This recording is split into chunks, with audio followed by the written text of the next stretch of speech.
It's night 2 as far as our broadcast is concerned of week 3 of term 2 on the platforms of the Gentleman Sim Racing Club in 2023, season 13 of the club, as we've been mentioning right throughout the course of the campaign thus far. And if you're a fan of horsepower heaven, we've got a double dose of delight for you tonight, ladies and gentlemen. A triple treat, if you don't mind, because first up we've got 2 races from Road America and the Ford Mustangs in the production car series. Then the Blackout Electrical Solutions Porsche Cup makes its way to the famed Circuit de la Sarthe in the south of France for 60 minutes of flat-out racing for you. Looking forward to all that and more tonight, with thanks to all the great people scrolling across the bottom of your screen, if we don't mind. Grant Gill first up. Blackout Electrical Solutions, of course. You saw them there a moment ago. Waste Options, we can't do it without them. Login Systems, of course, the naming rights sponsor of the GT3 Endurance Championship. West Orange Motors. Astute Finance, Insurance and Wealth in East Brisbane. Fisher and Doyle Lawyers, who will probably have my service or my case to defend at some point down the line. And, of course, the great people at Flash Graphics. Good evening, everybody. Nice to have you along for the ride. Thursday night motorsport in a rare instance where we don't have any NRL or AFL to compete with. All eyes on us tonight as we bring you Thursday night motorsport for week 3 of term 2. Road America first up, all 6.5 kilometres of it. How good it is to be in Elkhart Lake, Wisconsin. 23 degrees the ambient, 37 on track. Cars lining up on the grid at 2 o'clock in the afternoon. May 4, 2023. Ignore the date at the top of the page there. It is May 4. We know that. There's just a little indiscrepancy, a little bit of poor communication between the server and the graphics. And 2 o'clock in the afternoon, and 7 kilometre an hour winds. Humidity's there as well at 49%, and it's a cloudy day, and we're ready to rock and roll. The full course, because there is only one configuration of the Elkhart Lake, Wisconsin Road America layout. Ryan Howe will start from pole position tonight. We're in the Mustangs tonight, ladies and gentlemen, for the first time this season. The third of 5 cars that you'll see featuring on this production car campaign. But we've still got the Renault Clio and the Toyota 86 to come in the next couple of weeks. Reese Gosner and Brendan Whitaker from row 2. Ryan Tegel and Chris Noble from 3. Nick Wood and Adam Lavis from row 4. Gary Cousins and Joe Baldwin from row 5. Row 6, Lane Thornburn and Pete Matson. Row 7, Jared Gilbert and Chuk Fung Wong. Row 8, Anthony Adshead and of course we've got Sam Chapman there alongside him. Nick Fodiatis is back, very nice to see. Row 9 alongside Sean Rees, Robert McGrath and Matt Schmidtke from row 10. Greg Padgett, Ben Woods from 11, Phil King, Philip Howe from 12, Bevan Boys, Kevin Henderson from 13, Josh Robertson, Clint Collard from 14. In fact, there's a few that aren't even going to take the line, ladies and gentlemen. We're off and racing. It's a field of 28 streaking down towards the first corner. Without Philip Howe, without Clint Collard, and without Bevan Moyes. That has benefited Jonathan Hooper, Brian Bullock and Kurt Chapman. They make their way down towards turn 1. It's a good clean start for Chris Whitaker. Got the battle of Ryan Howe off the road and doing some bush bashing already. There's 2 or 3 cars that are trying to get back on the racetrack without impeding the other vehicles behind them.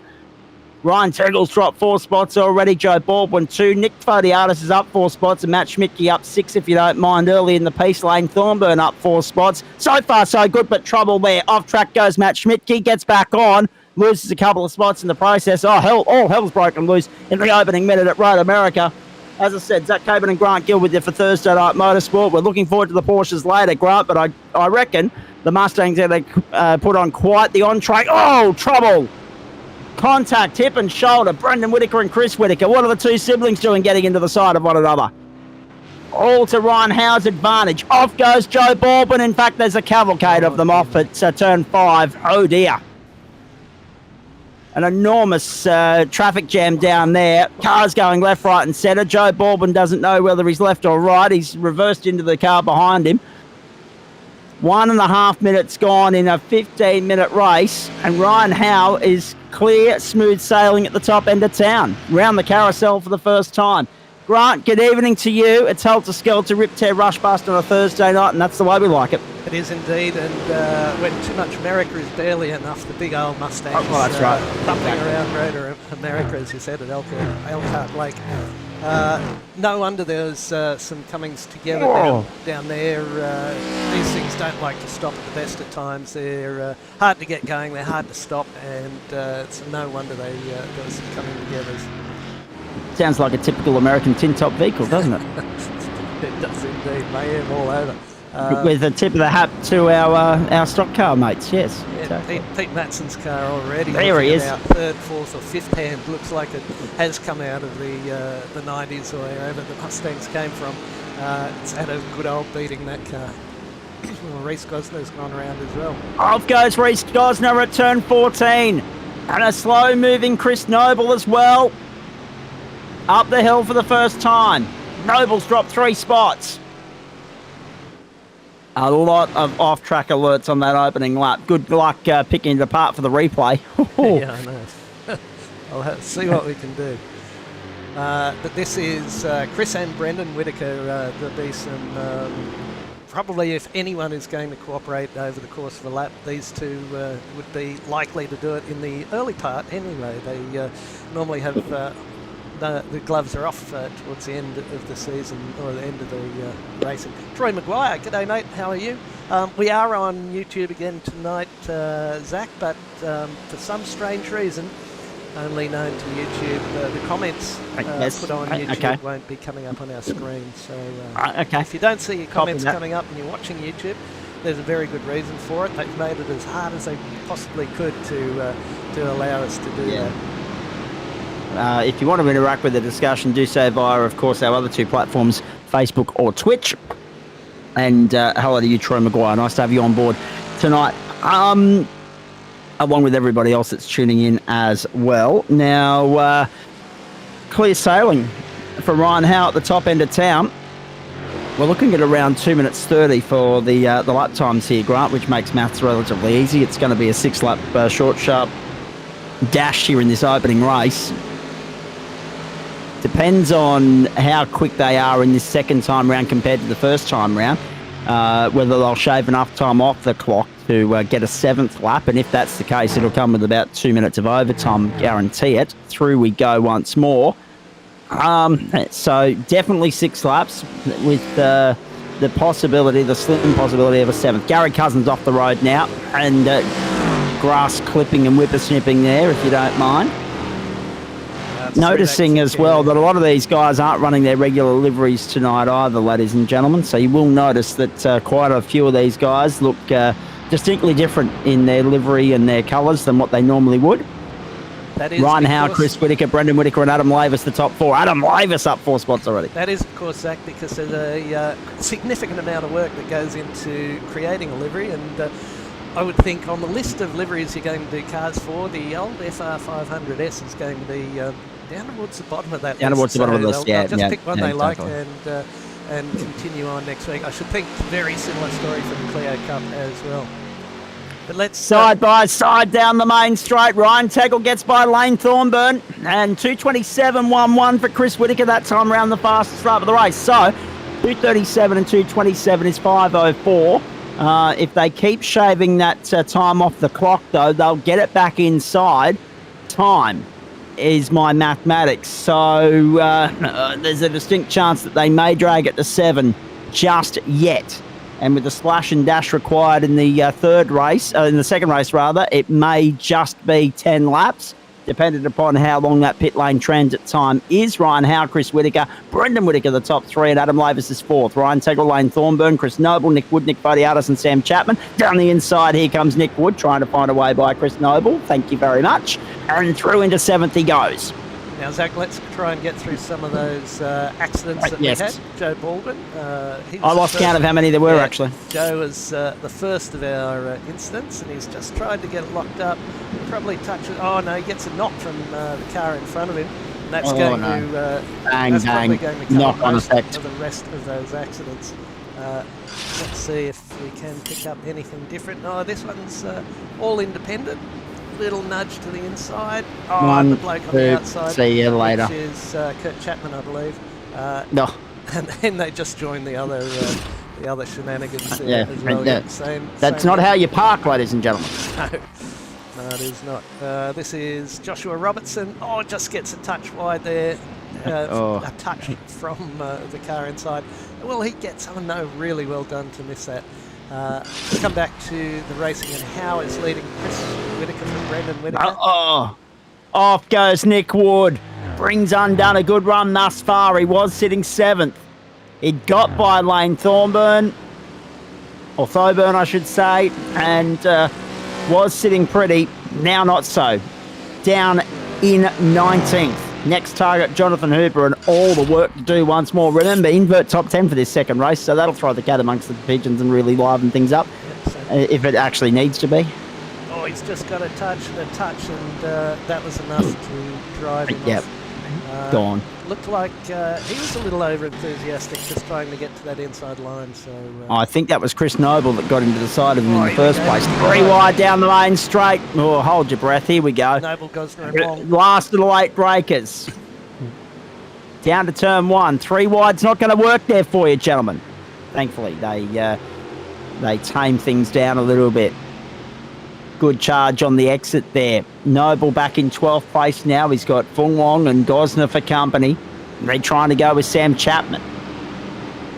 Noble should get. He's also trying to keep Gary Cousins honest. 5 cars deep in this battle pack at the moment, and Pete Matson trying to latch on.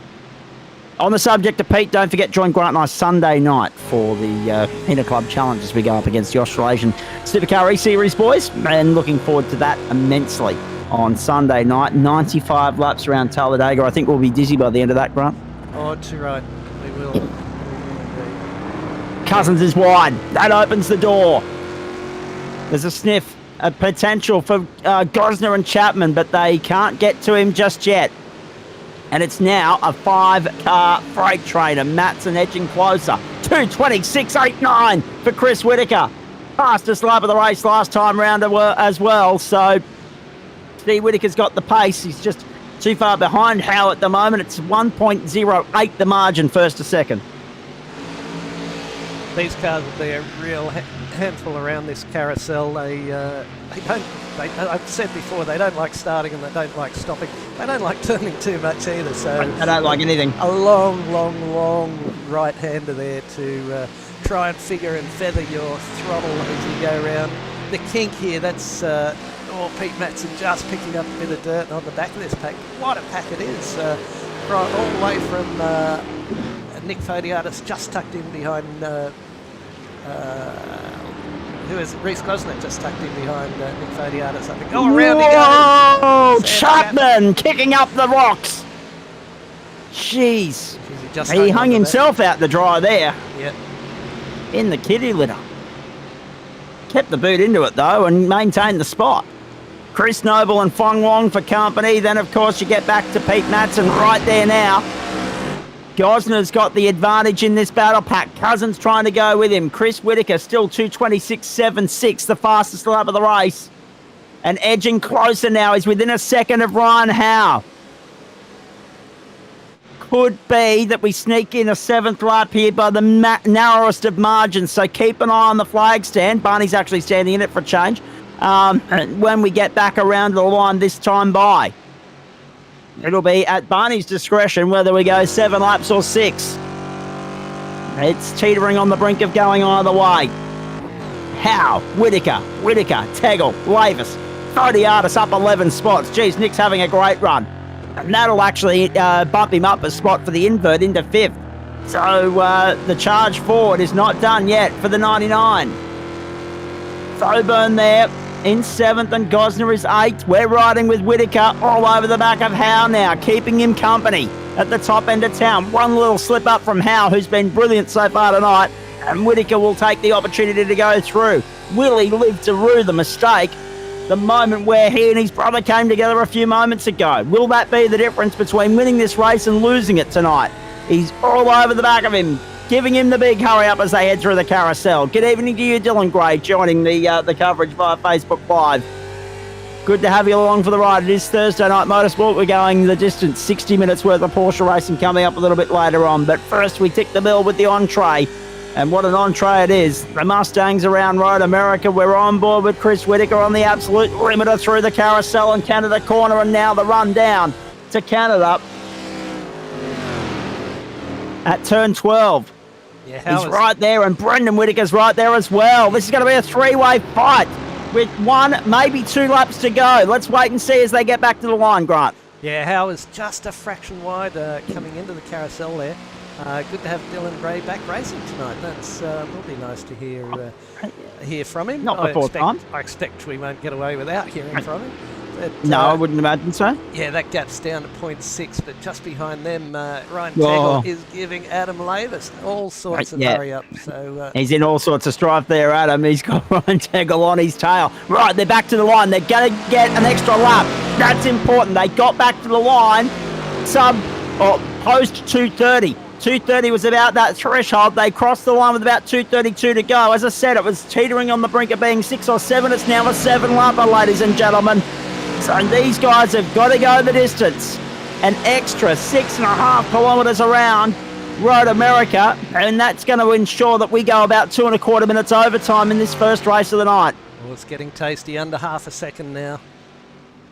And that one lap, that extra 6.5 kilometres could be the difference between the race result being as it is at the moment and being completely and utterly different as well. So Whitaker's right there, and he'll know that he didn't get the white flag last time around, so he'll be plotting his next move very, very carefully. Pick up a little bit of that inside curve there. Don't run wide here. This is a bugger because there's a crest and then you have to brake, turn, do the whole thing. Don't run wide because that will send you into the wall on the left-hand side. This one, little lift of the throttle and then just nose it in. Don't run wide again now. We've got another downhill braking. It's always just complicates things that little bit. In they go. You want to tuck a bit of that inside curve. That pulls the nose round nicely.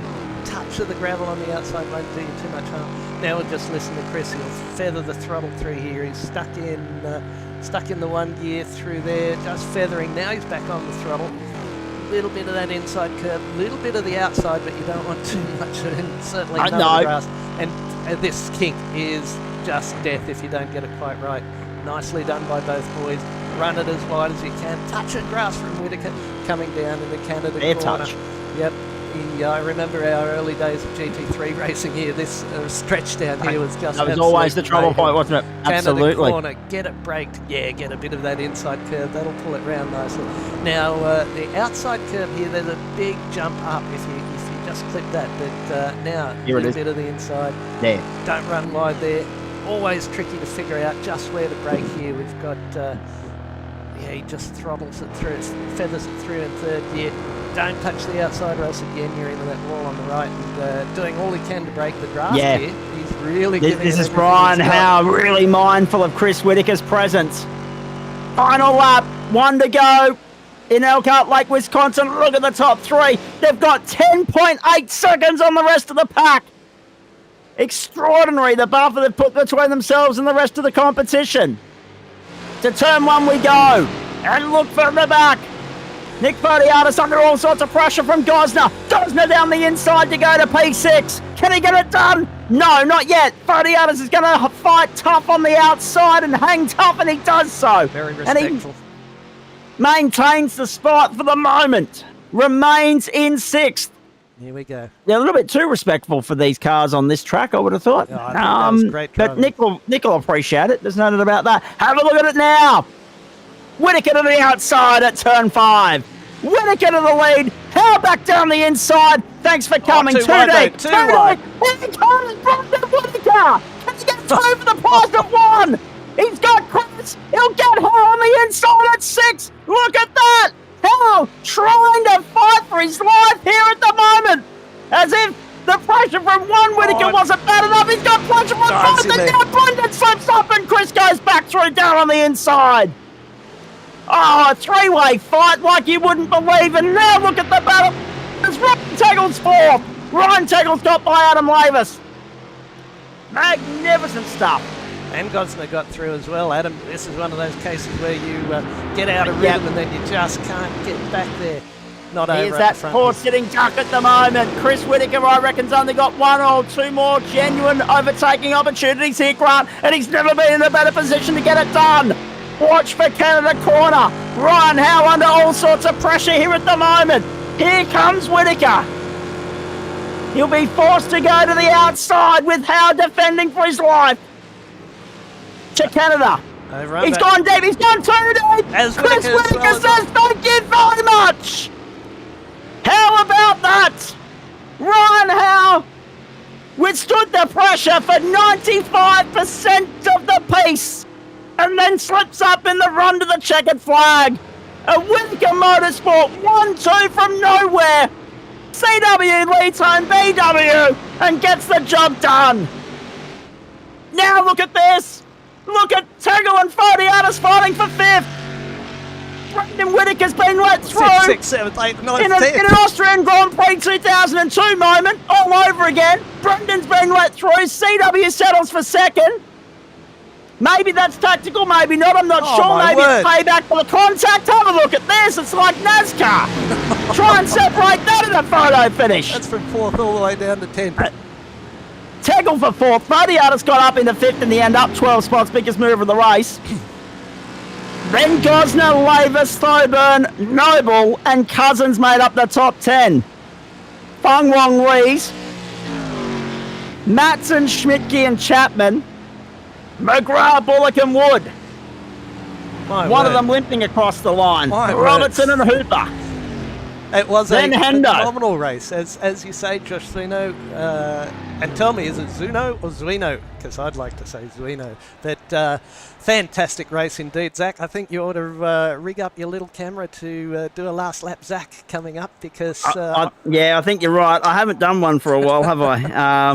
It has been a long, long time. But if the second race delivers like the first one, then yes, absolutely.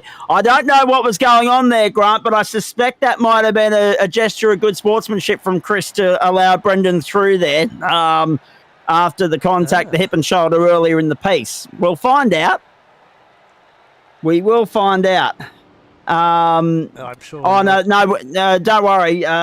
Who was it? It was Stephen. Steve Hoppert, we're just getting warmed up. You haven't seen anything yet. It's not Formula V-esque, trust me. We used to blow a valve every Thursday night. This is just warming the vocal cords up for the main course a little bit later on. The Porsches around Le Mans. Yeah, it was very deliberate, that move. Absolutely deliberate. There you go, Grant. You're on. There you go. Yeah, you're on the money. As we thought you might be. Grant's really savvy on all that linguistic stuff. All right. Let's refuel the vocal cords. Let's lubricate them, and let's get ready to go again, Grant. If the second race tops the first, oh, geez, we're in for something special. That was a great start of the night, though. Not even going to lie. Really well worth the price of admission. None of these production car races have disappointed yet, which is... not something I expected to be saying, with no disrespect to the format or to anyone involved, but it's just that when you take something like Formula V that delivers each and every race, each and every night, and then reinvent the wheel, you're not sure what's going to be served up. But these guys, geez, I tell you what, they have brought their best to the table each and every time that we've gone racing so far. That was race 5 of the campaign. Brendan Whittaker on the board, Chris Whittaker 2nd, Ryan Howe 3rd, Ryan Tegel 4th, Nick Fodiatis, Reece Gosner, Adam Lavis, Lane Thorburn, Chris Noble and Gary Cousins, the top 10. Yeah, wow, that was... there's common denominator, though, isn't there, the Formula Vs and these things. Very similar... well, all the cars are exactly the same. They are all running the exact same setup. Low power and low grip and poor braking, but apart from that, they're fantastic fun to drive and race. So really looking forward to that. And I tell you what, Zach, you've been put up into stratospheric company there with someone suggesting Darryl Eastlake was in there.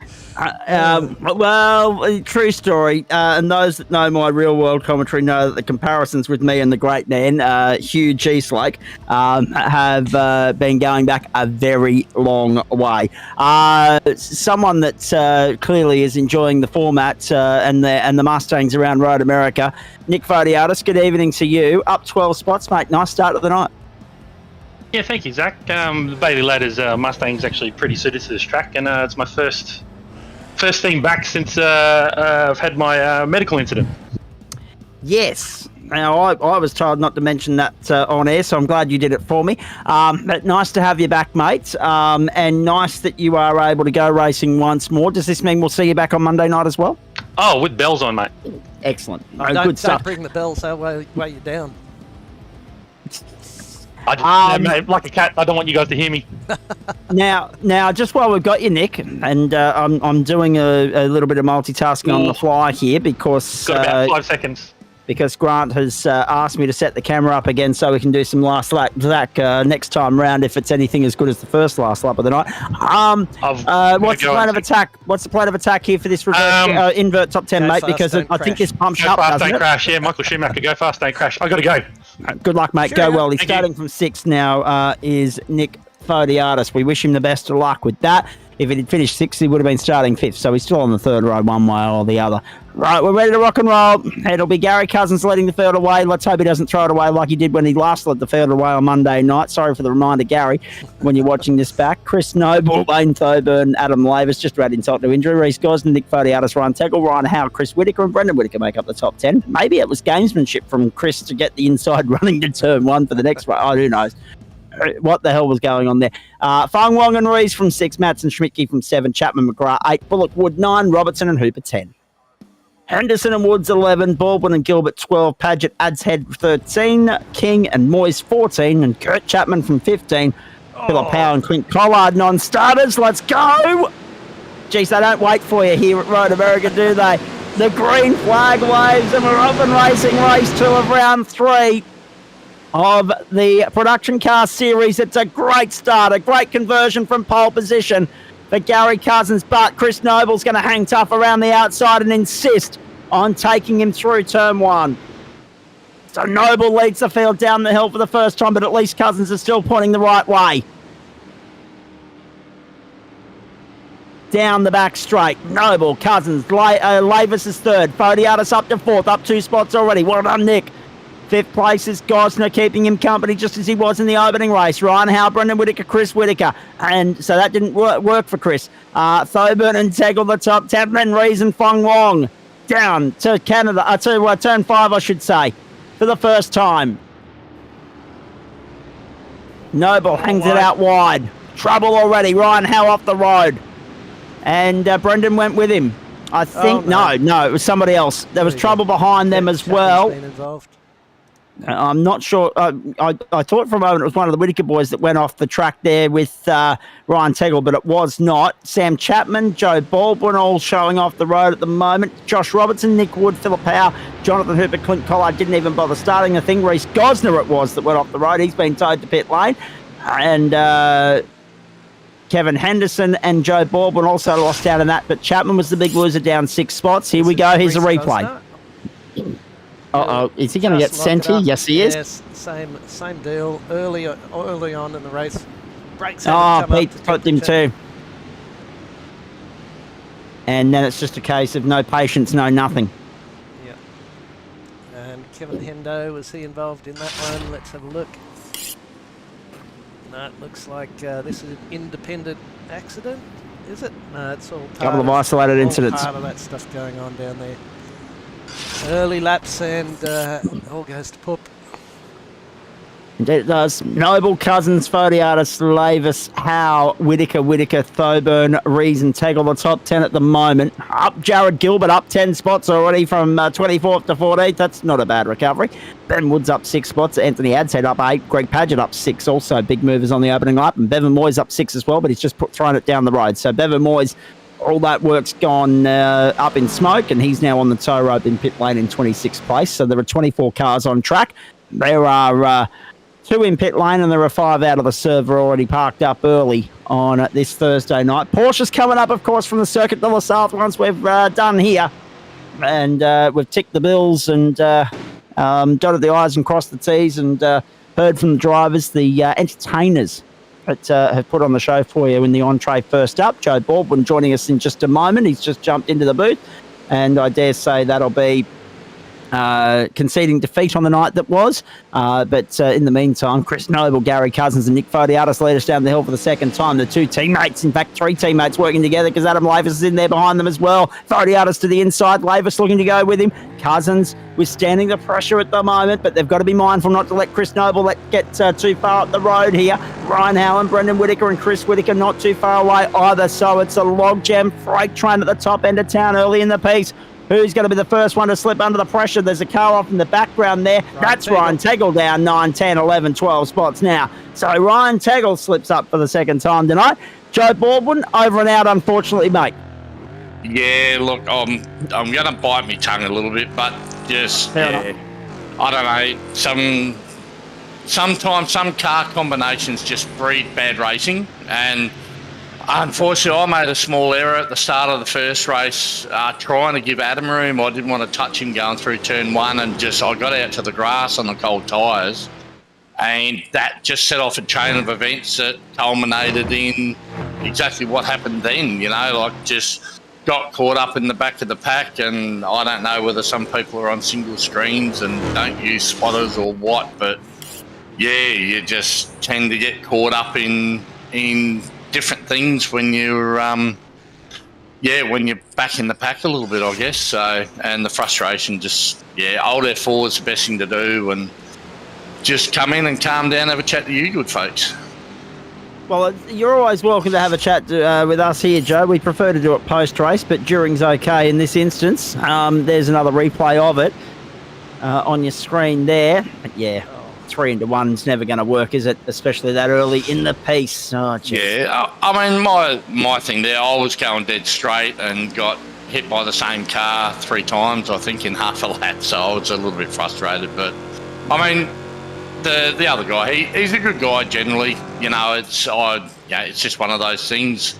But these cars are fantastic now. I haven't run them since they did the iRacing update, and they're magic to drive now. They've really been brought in line with some of the newest cars on iRacing with handling, and the brakes are not so squirmy under brakes like they used to be. They used to be pretty diabolical one time, but now they can put on good racing when there's a bit of room left. Like as you can see here, you can run side by side. Yeah. And yeah, they're quite stable under brakes now. That used to be the Achilles heel of this car. They were quite unpredictable as you come off the brake pedal to turn into a corner, but that's been updated now to the car now. It's a fantastic car to drive. They're more fun when you're having a bit of luck, that's all. I summarise the vehicle, Joe, as a car that really doesn't get going. It really doesn't want to stop, and even turning's a bit of a chore for it at times, which does make you have to drive the bloody things, which is fantastic. Absolutely, yeah.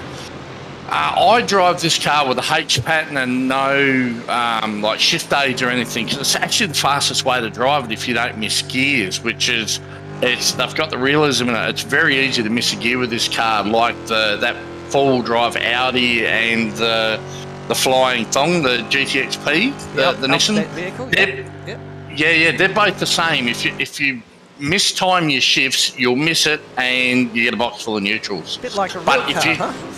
Absolutely, yeah, and that's what we're after, right? We're after the realism. It's called a simulator, so yeah, I like to use H pattern, and how the cars are is how I like to drive them, and it does make it more difficult to drive, but a lot more rewarding too. And as you can see, these guys are having a great battle up the front there. We probably should.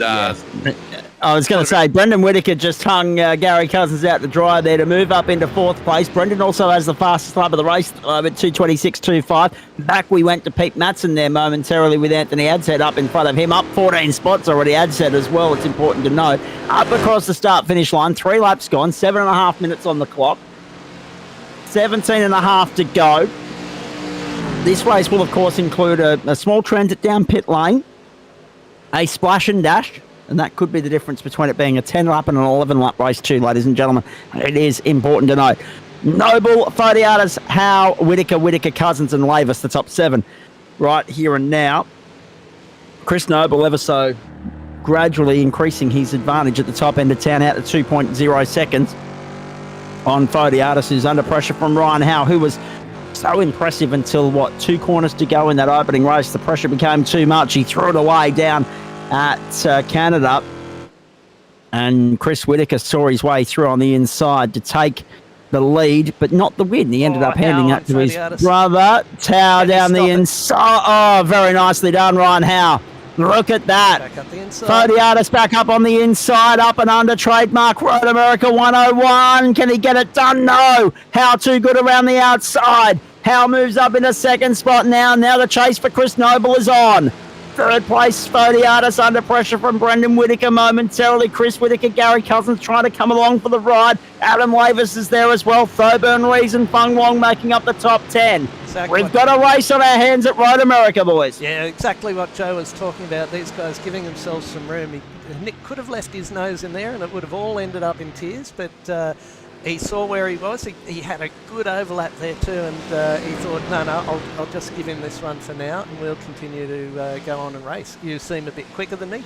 I'll follow you along. Thanks very much. But yeah, leave a bit of room, continue your racing, and everyone walks away with a smile on their face. You can't do that, Grant. It's all for sheep stations, mate. You got to be in it to win it. I don't even like sheep apart from on a barbecue. Yeah, one thing I've got to say, I'm pretty proud. You look through the list of names there, and there's a lot of fresh names. You know, like Howe, who we got? Thorburns, pretty new. Chung Wung, we call him Chook when we're talking to him.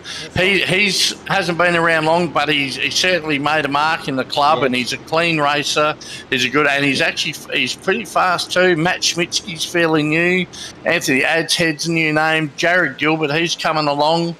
There's a lot of new names in there, and they're all putting up a pretty good fight. Unfortunately, Gosner, I think he got caught in something in race 1, which is put him on the back foot because he was certainly the class of the field. But, yeah, and a lot of the guys that probably lagged back a season or two ago, they're right up there in it. You know, like Greg Padgett. I mean, you have a look at how much he's improved over the last probably 3 seasons, 4 seasons. Yeah, he's been with us probably 18 months now, I suppose. Probably nearly coming up 2 years. Yeah, probably 2.5 years, I would have thought. Probably coming up 2 years. Yeah.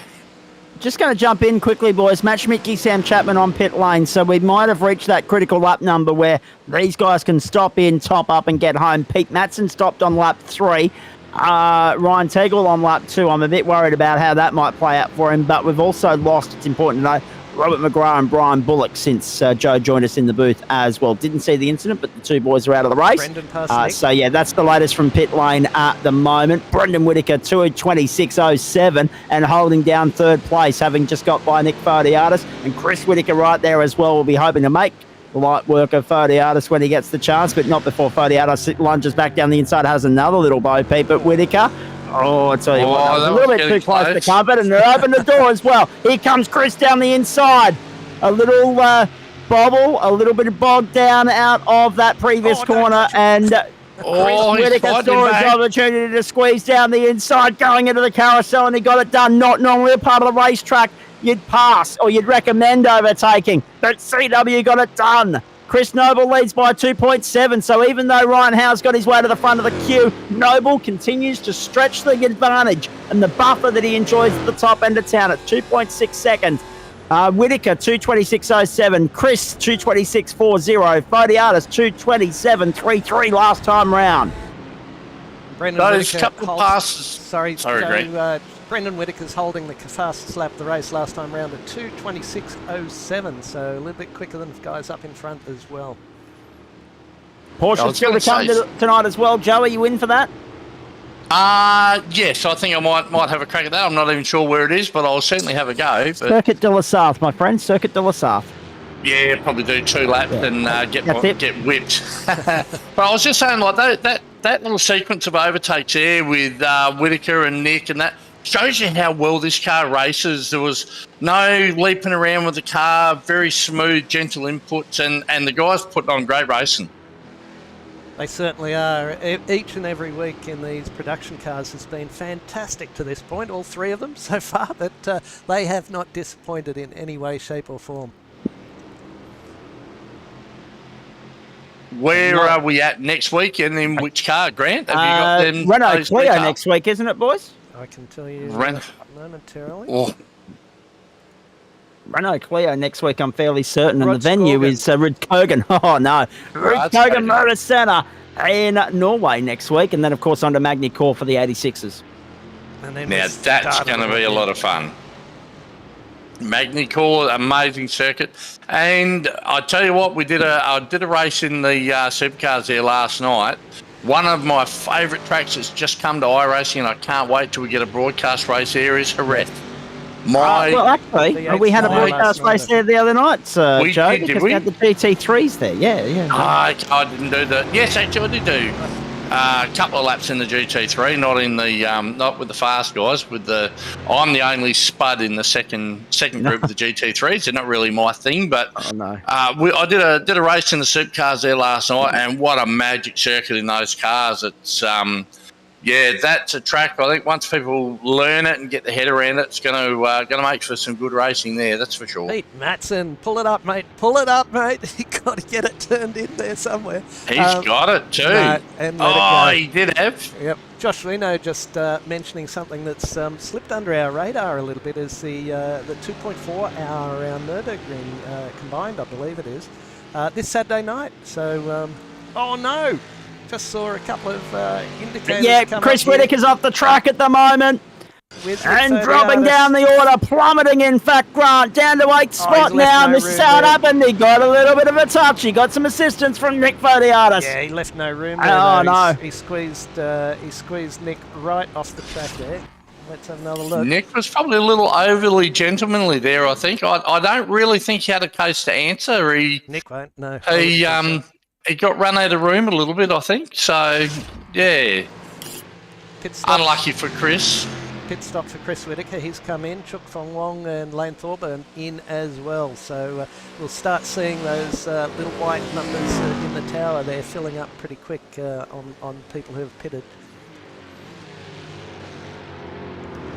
What I might do, gentlemen, I might leave you with it for the rest of the evening. Go and do a little bit of practice at Circuit de la Sarthe. It's screaming along in a straight line in 6th gear. That's it.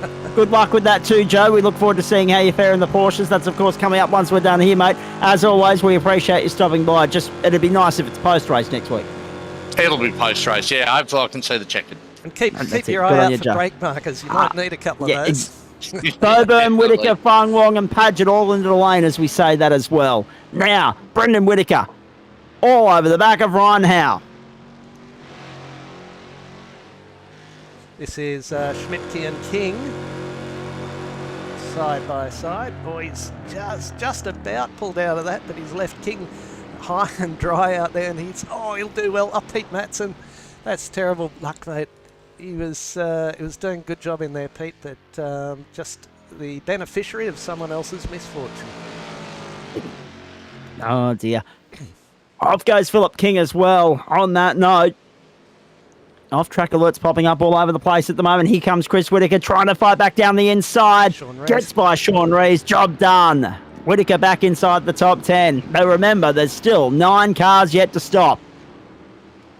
Henderson, Gilbert, Adshead, Fodiatis, Lavis, Cousins, Whitaker, Howe and Noble.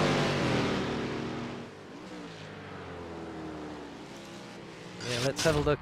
King was just hanging out wide. Let's get rid of those trees for a minute. Oh no, he's gone off the track again. I reckon his car's probably in pretty poor shape at the moment after that previous knock with Pete Matson. It's all happening here. Thursday Night Motorsport on the platforms of the Gentleman's Sim Racing Club. Noble comes in, Howe comes in, Whitaker comes in. They're all in. Here we go. Does Gary Cousins follow suit? You better believe it. That's about as far as you can go. And Adam Lavis too. So, you know, Adam's usually the benchmark there. If he can't go any further, no one can. So they're all in at the end of lap 7. And our last race was 7 laps, was it not? Correct, it was. Right. So they wouldn't have wanted to go any further, would they? In that 15-minute race. We're now on to lap 8 of the sprint feature here at Road America. And in comes Kevin Henderson to make it 9. And Field is cleansed. That's 9 cars all on pit lane. Field cleansed with the exception of Phil King, who he's out of business essentially as Phil down there in 17th plus 10, but yet to stop. So once that balances out, you'll lose half of that plus 10, I'd say, maybe a little bit more. Round comes Chris Noble, still leading the race rather comfortably. 2.3 seconds to Ryan Howe. Then back to Brendan Whitaker, Gary Cousins. Adam Lavis is right there. Adam Lavis to the outside, trying to make light work of Gary Cousins on the exit of pit lane. Whitaker and Fabianus again. Gary Cousins showed him a little bit of the handle there. 3 wide. Whitaker through the middle. That's not going to win. Well, Lavis gets hip and shouldered twice in 2 corners. Down they come. Fodiatis holding on for dear life down the inside. Went Fung Wong and Rees as well. Lavis got hung out to dry. Gary Cousins showed him a little bit of panel rubbing, and then that spooked Lavis. Just saw him bobble. He just darted a little bit further left than he would have liked to, because Gary Cousins just forced him that way, and then Whitaker and Fodiatis swamped on him as well. There goes CW to the inside of Cousins, and more hip and shoulder here as well. Cousins trying to hold on the outside. Whitaker going forward from the inside. Got him.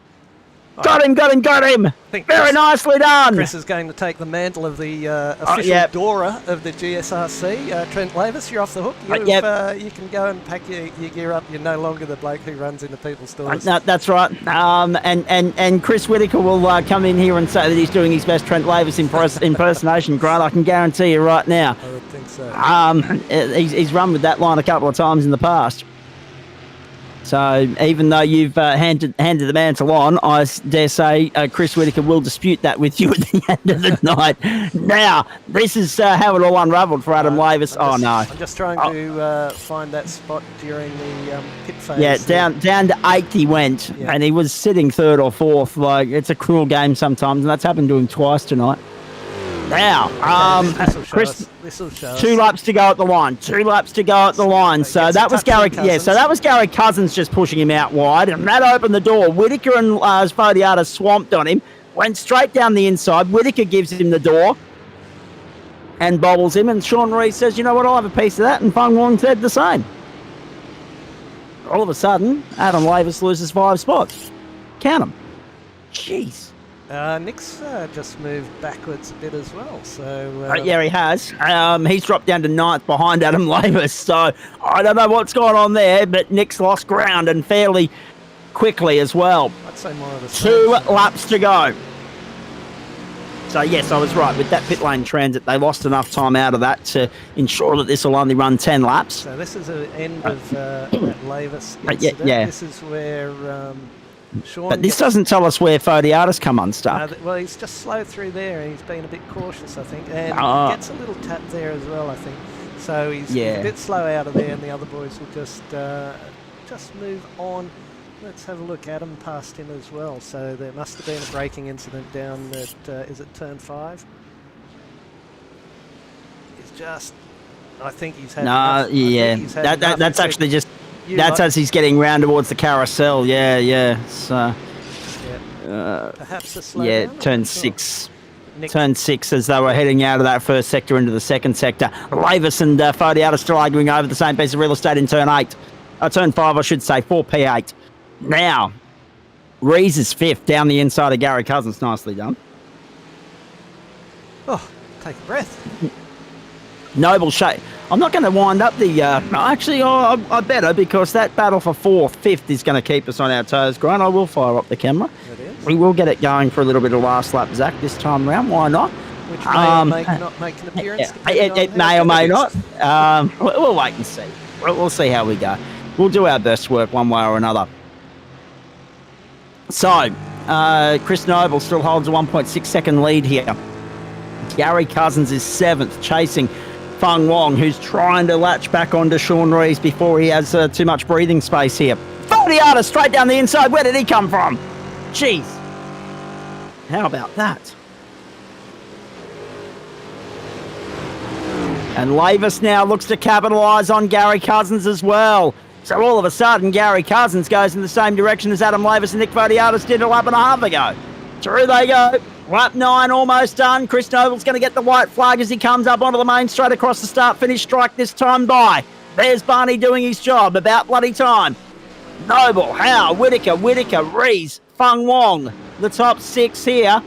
But it's a fair gap from Rees to Whitaker. It's 2.3 seconds. There's Whitaker up over the crest, and Rees about 2.5 down the road under tremendous pressure here. Fung Wong, Photiadis, Lavis, and also Cousins. Here goes Photiadis to the inside. This is for position number 6. Remember, of course, he finished 5th in the opening race. He's going back out in pursuit of a double top 5. Photiadis down the inside. Wants 2 for the price of 1. Contact. Sean Rees gets hung out to dry.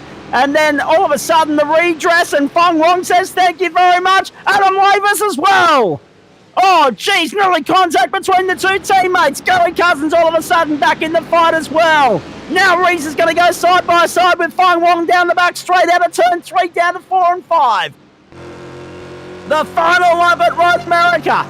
It didn't disappoint first time round. Let's see if it delivers in spades second time round. Here goes Fung Wong to the inside. Rees hung out to dry down at turn 5. Photiadis coming from well back. Deep under brakes. Fung Wong, Rees hanging top around the outside, holding on to 5th for now. Photiadis back up on the outside of Wong. Wong back down the inside. Line astern at the moment, but for how much longer? Lavis and Cousins not out of this either. We've got Gosner and Woods in pit lane out of business. We've got Chris Noble leading the way. We've got Ryan Howe right there within half a second of striking distance as well. So all of a sudden we've got the win on. Ryan Howe has come from nowhere. He was 2.7 down on Noble going into the stop. Now he's going up the outside to Canada. Howe and Noble side by side through Canada corner. Ryan Howe puts his nose in front.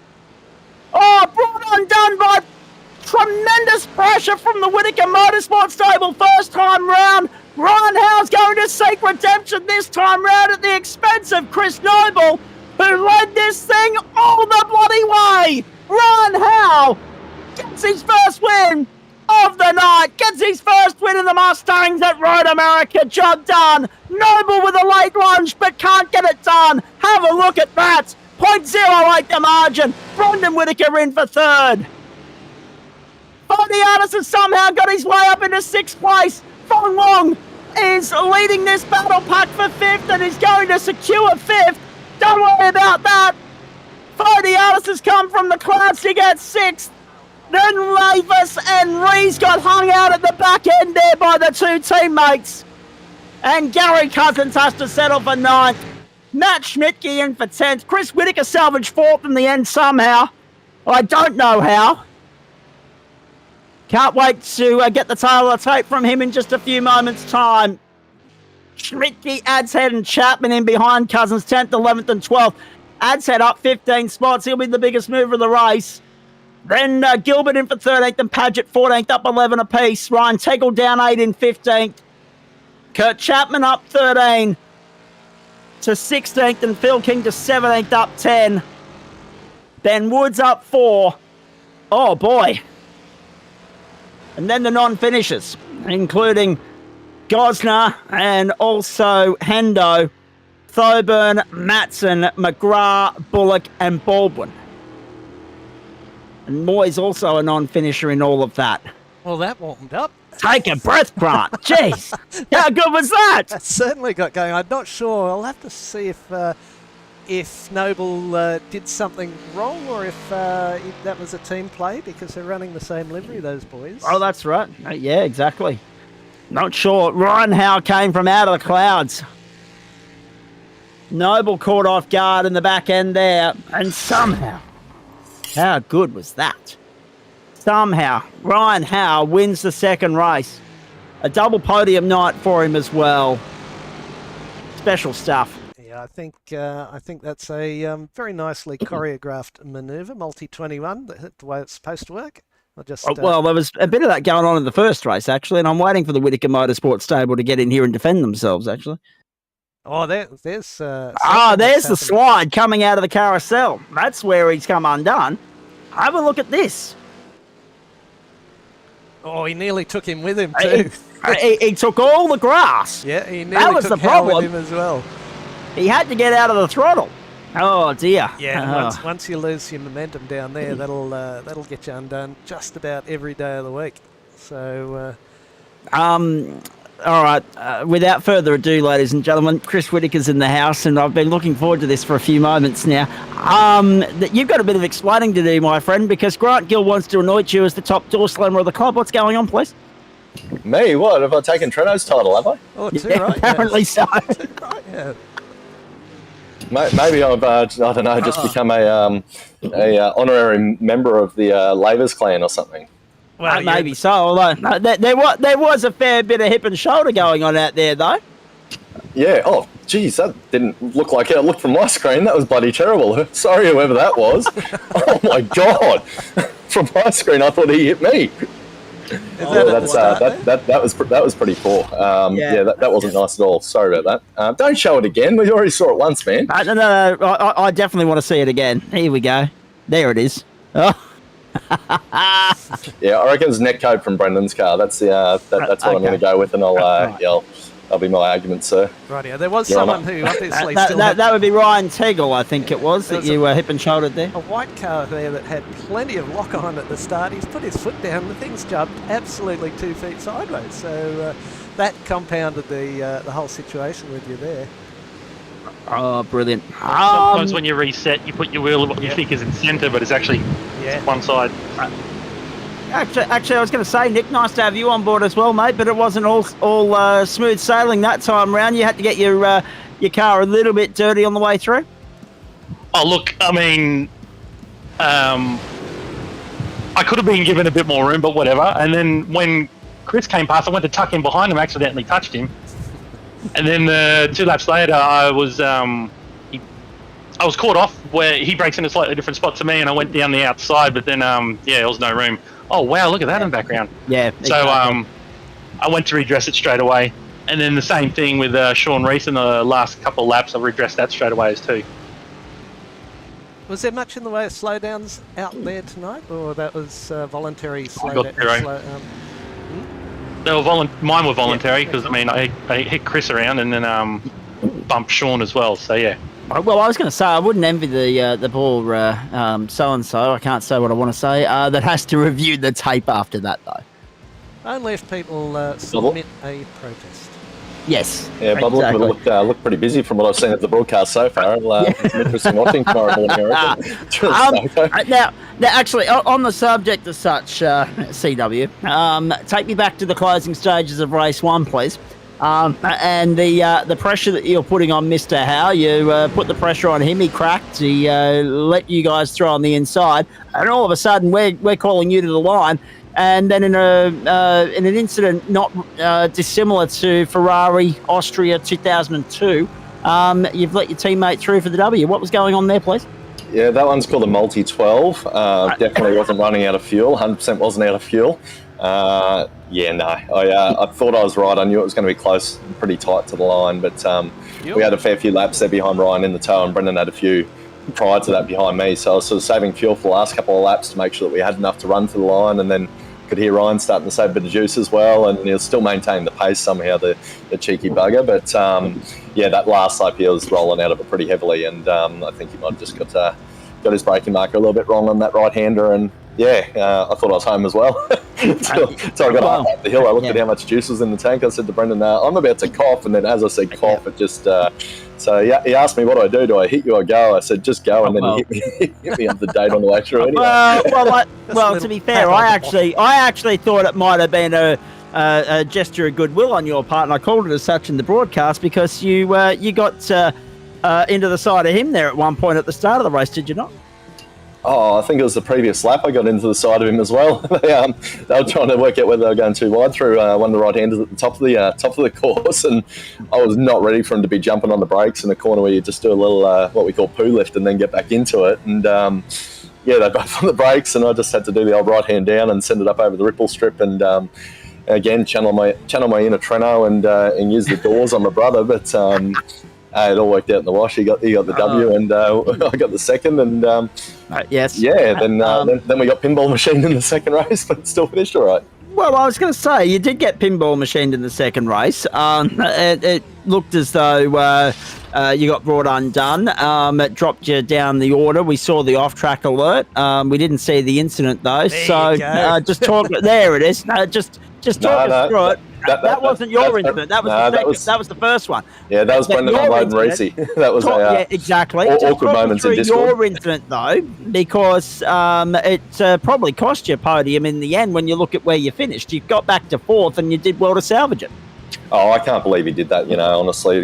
He knows a lot, but it's all good. That was just a scenario of just different braking points. I braked pretty early into that corner to get on the throttle a bit earlier and get the drive and go for it. And Nick was on the outside, and I think I left enough room around the outside for him to go a bit deeper if he was planning on it. But unfortunately, we came together, and it is what it is. I've been racing with Nick for Not much room God out knows there. how many years. No, I didn't not much leave room much there at room, all. but I nearly caught that bloody thing too. I nearly caught it. I thought it was coming back. I thought there was enough for a Mustang, but obviously not. Nothing. I'm not going to put a protest on that. That just is what it is. There might have been enough room for a Hyundai XL or a Nissan Pulsar, but not one of these big bloody Mustangs. Hey, let's be honest, an XL would just force that bloody way through there anyway. Exactly, 100%. We've all seen it. We all know what we're talking about. Hey, just while I've got you two and Ryan Tegel standing by to have a chat as well, looking forward to getting his insights in just a moment. Firstly, want to get your thoughts on the car and track combo, because it was typical North America stuff tonight, wasn't it? As Grant said at the top of the call, it's a car that doesn't like to fire into gear first up. It takes a bit to get going, and it takes a bit to pull up as well. Yeah, it's a very different car, and the gearbox is really funky, and the brakes are terrible, and it understeers and it oversteers, but it's what makes it a good car. Absolutely. So, we put an hour's practice in earlier in the week, I think on Tuesday or something like that. And thought we had some pretty good pace. Then we jumped in and Reese knocked us second off all of our optimal times straight away. So it was back to the drawing board, and it was again literally the lap before quali finished that I worked out a little trick with the car, and all of a sudden I found literally a whole second lap. So it's that's a pretty good trick. Yeah, exactly. Just a couple of things I wasn't quite doing right, obviously, but it worked. And then quali, the top three, I think we were covered by a couple of hundredths or something stupid. And I mean, we've always got tales to tell on a quali lap, but I got a checkered flag as I was at, I think, halfway through the grid on the last quali lap, and was on track for a 5.8, which would have stuck us on pole. The lap that I got in was my first lap, and I missed a gear down the main straight. I was down 0.2 into turn one, and it was what could have been, but it is what it is. It's easy to say that, but no, it was a good little dice.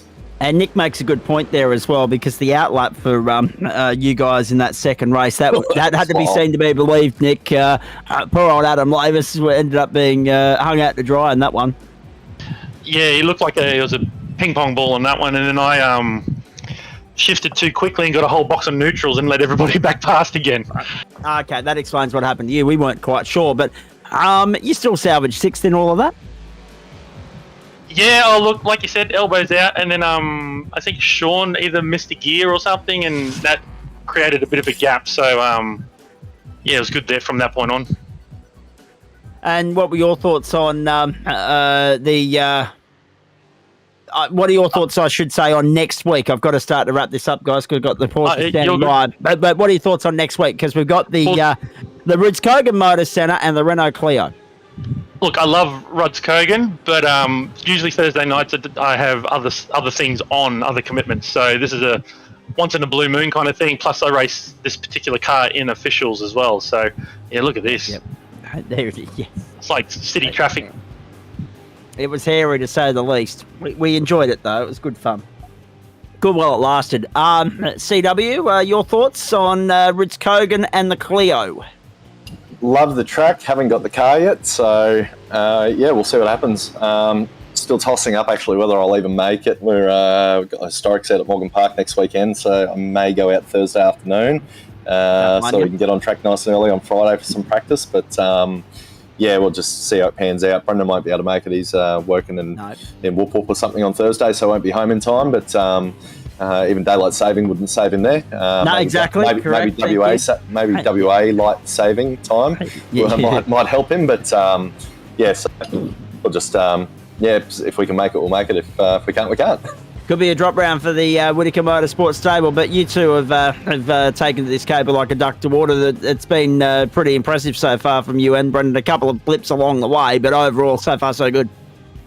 Yeah, pretty happy with how it's progressing so far. But I mean, we're in round 3. I've already used one drop round when I didn't rock up for MX5s because I didn't get home in time. That's So right. You were out getting KFC, were you not? I was just stuck at work and then got KFC on the way home, and it was bloody delicious, mate. I do recall that much. But Yes. So I mean, it's a long way to go with only one drop round in hand. I guess effectively for both of us as well. So we'll wait till the next round of these jiggers at Phillip Island. I've done a few races around Phillip Island in the Mustangs. They're bloody good fun around there. So quite looking forward to that. But I think we'll start worrying about championship positions once we get to about round 8.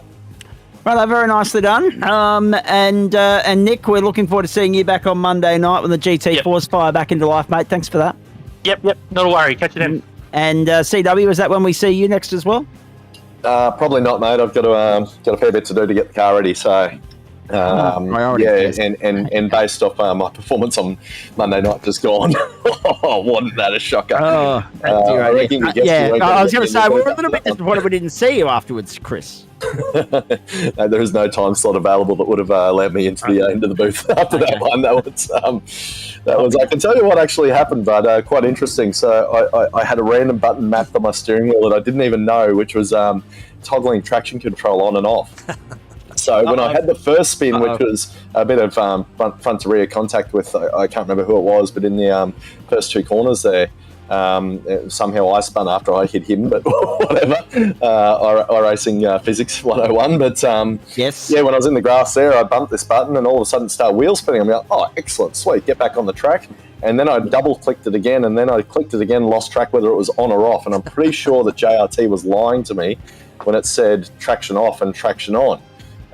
And that's actually what caused the other spins, because I had no idea whether traction control was on or not. So sometimes I'd stand on it out of a corner and traction control would kick in. Other times it'd just do a hoop on you. So I just couldn't click with that car and track combo for some reason. It was just terrible. Fair enough. Atrocious. It sounded like it. Was not a good night at the office for you. And we've just lost Ryan Tegel there as well. I dare say he might be going to jump in the Porsche, so we might have to chat with him post-race. CW, thank you for that. Well done. And good luck with the prep for the historic meeting next week as well. Thank you very much, Lee. We'll hopefully see you Thursday night. If not, I'll see you the following Thursday. For sure. All right, stand by. I'll Cheers, have a chat to you in the intermission here in just a moment. Quick break, back with more. It's Thursday Night Motorsport on the platforms of the Gentleman's Sim Racing Club. And we've got our Porsche Blackout Electrical Solutions Cup race from the Circuit de la South coming your way. On the other side, the first of the 2 60-minute races in the campaign. And it's flat-out horsepower heaven on a big Thursday night. Hope you can stay with us. Week 3, Term 2, 2023.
Thursday night motorsport on the platforms of the Gentlemen's Sim Racing Club. Nice to have you along for the ride as we turn our attention from Road America to the famed Circuit de la Sarthe, Le Mans in the south of France, one of the great venues of world motorsport, the home of the famed 24 Hours of Le Mans, tonight hosting round 3 of the Blackout Electrical Solutions Porsche Cup on the platforms of the GSRC. As I say, it is week 3 of term 2. It is the Thursday night portion thereof, and we're moving into the main course now. And one hell of a race coming your way here. Over 60 minutes tonight. Change out of 15 laps, you probably won't get any because the clock will likely expire on the end of that 15th lap. There is the slimmest of chances that we might see 16 laps here tonight, depending upon the pace at the front end of town. But 3:56.06 is the pole time, the provisional pole time so far from Shane Wright, 0.07 faster than Matty Dench. The reality of the situation is you shave 4 seconds a lap off 4 minutes, you get 15 fours in 60, so you're not even shaving a minute off that, and then take the pit transit into consideration. You can see why we're balking on whether we call it 15 or 16 laps. They may just sneak in a 16th, but it would be by the absolute skin of their teeth. Clock has elapsed on qualifying. We do it each Monday and Thursday with thanks to Waste Options. Of course, the great people at Blackout Electrical Solutions. Sorry, let me just get back out of here. I was just about to go to championship. I was going to say, are you there, Grant? Yeah, yes. Why don't we do this instead? Yeah, let's do that, and then we'll come back and do the sponsor plug, shall we? 2 rounds gone. The more things change, the more they stay the same. Matty Dench on top in 2 of the first 3 races thus far. Corey Lazarus bounced back beautifully last week in the second race to take a win away from Matty Dench. Then Kai Ardley, Gordon Ramsay, Guy Leach, Samuel Sproul, Dylan Shepherd, Shane Wright, Andrew Smith and Brett Barker make up the top 10 of the points race at the moment. 24 points Dench has on Lazarus. Ardley's been impressive. 9 points back to Ramsay. Leach and Sproul both combined, both tied on 79 points there. Shepherd with 71, 70 for Wright, 68 and 65 for Smith and Barker make up the top 10. No Brenton Hobson tonight, which, look, I'm a little bit disappointed.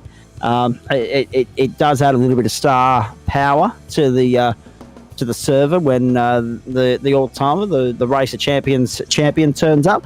But he himself conceded defeat on the Porsches as a whole last week with an absolute shocker, even by his standards. And yes, as a result of that, we're one less Porsche deep in the field tonight. But that being said, there's over 30 of them lining up for this round of the championship. A big thanks to Blackout Electrical Solutions, to Login Systems, also to the great people at West Orange Motors, Astute Finance, Insurance and Wealth in East Brisbane, Fisher and Door Lawyers, who will have my my case to handle one day somewhere down the line, I'm sure, and Flash Graphics as well. There it is. And we're only 6 weeks away from the Le Mans 24 Hour. Can you believe that? Just let that sink in for a moment. In fact, it's a little under 6 weeks away. It is the June long weekend. And by June long weekend, I mean everyone that's actually progressive and civilised and sensible enough to observe it at that time of the year, the King's birthday. But that doesn't include Queensland, funnily enough. Shane Wright has pipped Matty Dench for pole position here. Samuel Sproul, 3rd. Corey Lazarus, 4th. The margins are tight. We're looking at 0.64 of a second separating the top 6 here. Jordan Malcolm and Kai Ardley sharing the 3rd row at the moment. Guy Leach, Dylan Shepherd, Jake Jackson and Andrew Smith make up the top 10. Sam Chapman out there on the track at the moment trying to get a time on the board. Currently 4:02.32. If he can improve on that, he'll move himself up the leaderboard. But if not... No, he won't. No, that's the last thing he needed. If not, the grid is therefore set, and Chapman will roll across the line. Liam Banks, who normally is with us on a Monday night, he's having a run tonight. He's in 23rd at the moment. And with him off the road, the session is done. Have a look at the overtime on that bloody thing, though, Grant. 3.5 minutes already, 4 minutes, in fact, because the clock moving twice as fast as it would in the real world. Therefore, As soon as the time elapses, the actual clock that you're seeing on your screen moves twice as fast as it normally would as well. So it is 4 minutes of overtime already, and there won't be too much more of that before we get stuck into the race here. Let's have a look at the track map if we can, and we'll have a look at the race conditions very shortly as well. 13.5 kilometres of magic, this track. Horsepower is king. We're on the full configuration because, believe it or not, again, to further highlight the stupidity that we're dealing with sometimes that is iRacing, they didn't think to scan the Bugatti circuit while they were there. The little layout that hosts MotoGP and some other races throughout the year. Wouldn't you have thought that they'd kill two birds with one stone? But no, clearly not. So one day soon, somewhere down the line, they'll go back and rewrite that wrong, I'm sure. On the length of the track, I think all their hard drives might have been full by the time they'd scanned millions and millions and billions of points for the way for it to go. So, look, common sense would say, let's do it all at the same time. Then again, can I highlight the point that we've got all configurations of the Grand Prix layout of the Nürburgring as well as the Nordschleife? And, of course, mentioning the Nordschleife, we've got the 2.4 GSRC, which is, what is it? It's GT4's 2 hours and 24 minutes. Porsche Cup and something else as well. But, plenty going on this weekend, so keep your eyes peeled for that. But that's Saturday night for club members. Sunday night, we're here for the internal inter-club challenge that we're looking forward to. The GSRC up against the Australasian Supercar E-Series Championship boys. So we wish them the very best of luck with that. Grant and I will be anchoring the ship there on Sunday night, just trying to work out exactly the start time of that. I think it's around 7:25. So make sure you come in and join us for 95 laps of madness around Talladega. Of all places. That'll be fantastic. Right, there we go. The server updates. We go from qualifying mode into race mode now, and we will have a look at the grid here.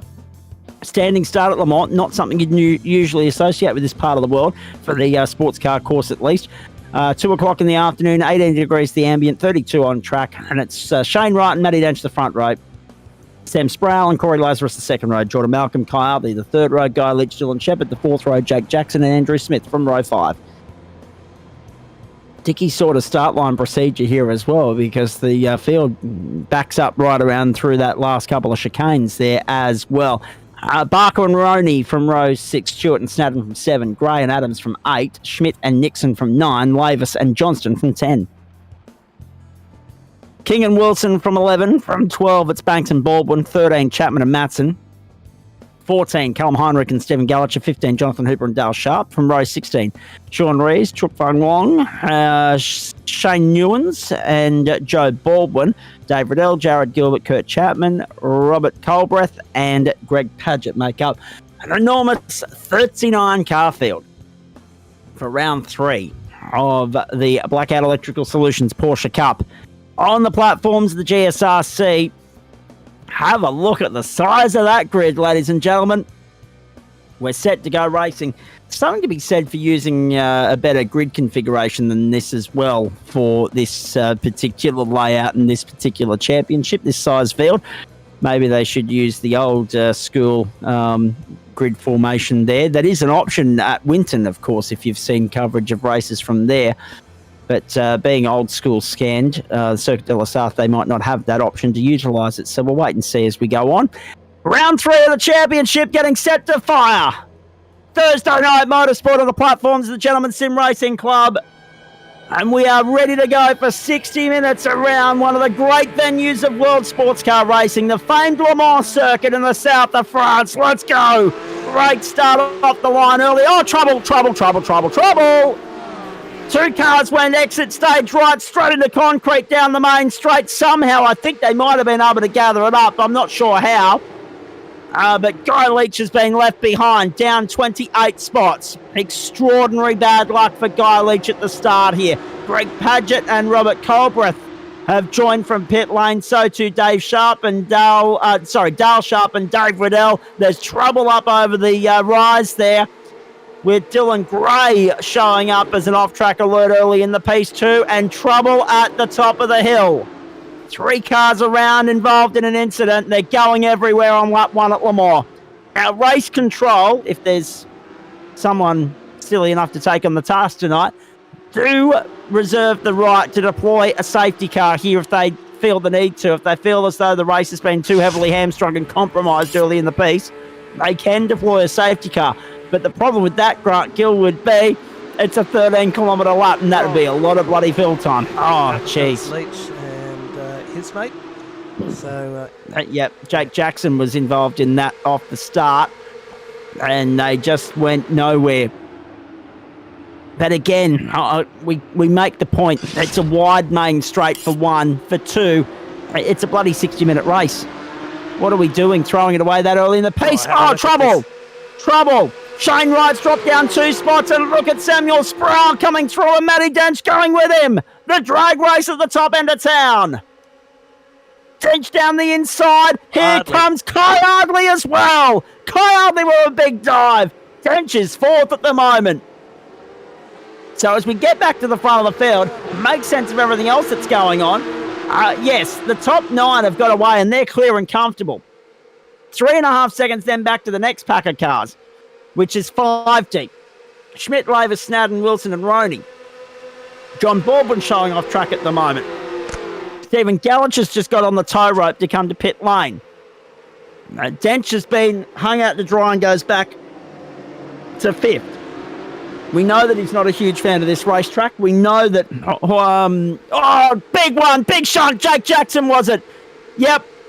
In the wall, and that car's going to crab all the way back to pit lane. In fact, he's going to have to get on the tow rope. Disaster for Jackson on lap 1. Oh, boy. Oh, Glorioski. Guy Leach also on the tow rope early as well.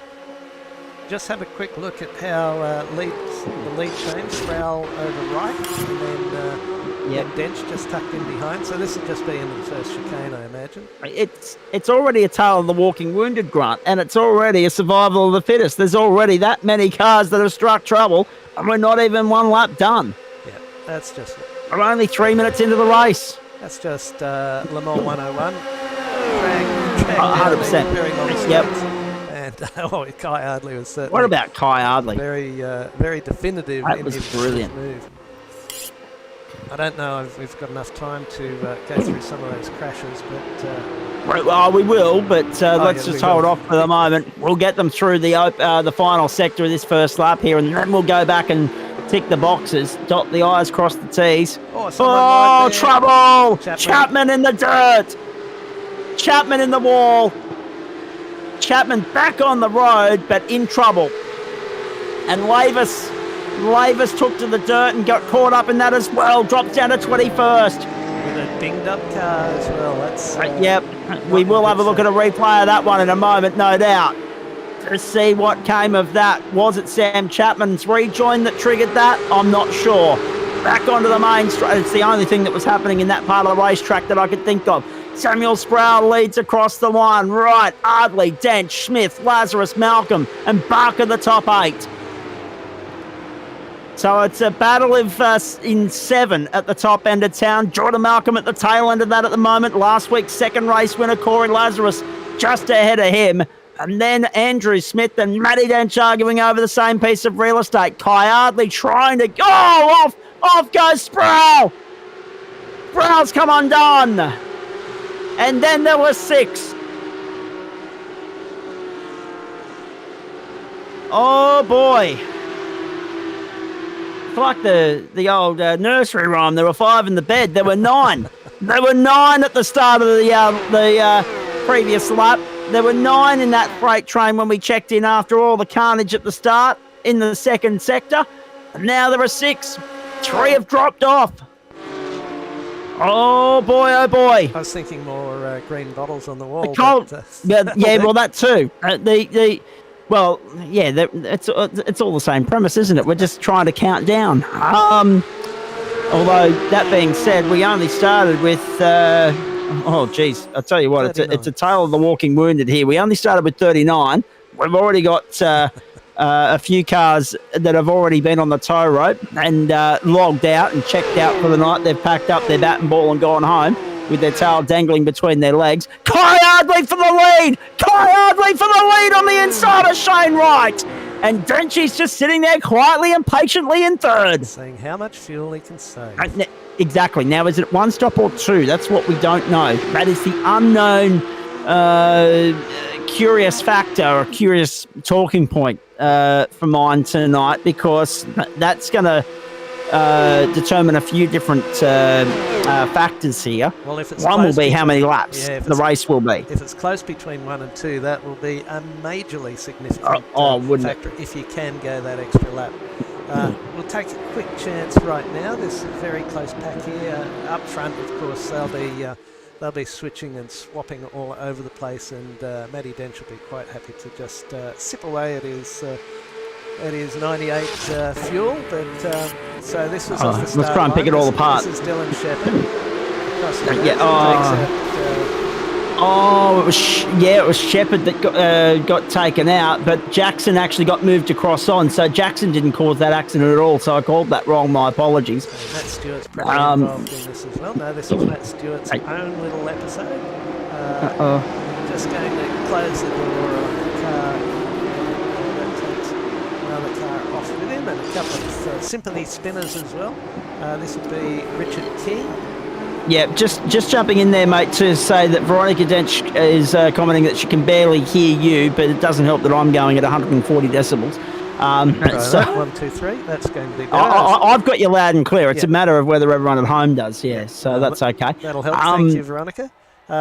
Richard King there going off the road, as you mentioned. Here's the next one. That was a bad rejoin there. And, jeez. And I think one of the other... look at that. We'll go back to that one. I think one of the other main talking points in all of that too, Grant, is some of the isolated incidents, single driver incidents that we've seen so far, might come back to that integral talking point that always rears its ugly head of Porsches and the rear end, and cold tyres. So bear that in mind as well. This is, Callum Heinrich left a few people with nowhere to go there. Have a look at that. 1, 2, 3. One of the sharp cars lucky not to flip. Yeah. Oh, jeez. Yeah. Kai Ardley, 3:59.54, the fastest lap of the race. Corey Lazarus goes with him, actually, 3:59.54. This is Stephen Gallagher. And he's going to try and get back on, but he's going to catch the grass, and then... that just spins around on him. Our mate Liam Banks from the commentary booth. Yes. Banksy. Look for the black car. He's caught too much curb, then he's shut the door. And he's being collected on the way through. Yeah. That's it. Jake Jackson as well. Jackson got elbowed. Jackson got elbowed. That's what happened. Look at that. The car in front stepping out. And Lavis just ran off. So now we know what happened to Adam Lavis. He just ran off. Chapman gets back on the track, and we're wondering if that does involve Adam as well. There you go. That answers that. Yeah. He can't buy like Adam Lavis. Fair income. Kai Ardley leads at the front end of town. We're on lap 3. You haven't missed much. It's only been a lap. If you didn't have bad luck, you'd have nothing at all. Exactly. Sproul's been in and out of the pits. Well, he had to, because he clouded the wall on that second lap there as well. So he's made a rod for his own back for the rest of the night. It's a survival of the fittest. Kai Ardley, 3:59.54. Corey Lazarus, 3:59.54, the purple box next to his name at the moment. And Ardley leading the way. Right, Dench in close pursuit. Lazarus going with them. They've got 2.3 on Malcolm and Smith. Then forget about the rest, essentially. It's racing 6 at the top end of town. Have a look back at Magnus Roney there, getting down on the inside of Brett Barker, trying to get by. Into position number 8 he goes. Barker yields and lets him through. Let's have a look at Samuel Sproul going off track. So he's caught a bit of the curb on the inside. He's just trying to get back up to speed. He's just lost the back end, and round she goes. Oh, jeez. What are we running track temperature-wise? 32 degrees. So it's, 32 degrees and 18 ambient, so there's a fair discrepancy there. There's no doubt about that. And it's only 2 o'clock in the afternoon. The prime of summer there in France, of course, because they're observing daylight saving, and sunset isn't until about 9 o'clock in the evening. It's a lovely part of the world, isn't it? Yeah, I something.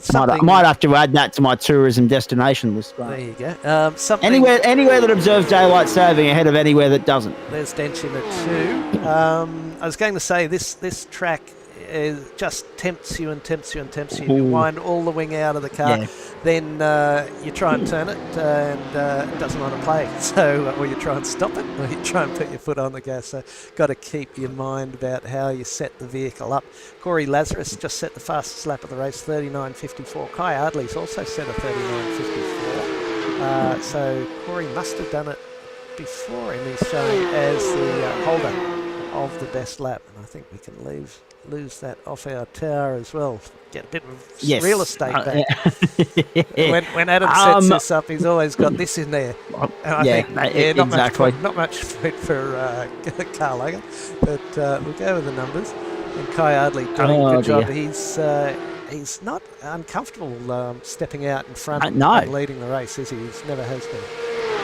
No, he's always enjoyed a little bit of clear air and real estate at the top end of town. He just hasn't seen much of it in recent times. He's having his best look at it in quite some time tonight. Let's see if he's still there in that 48 minutes time.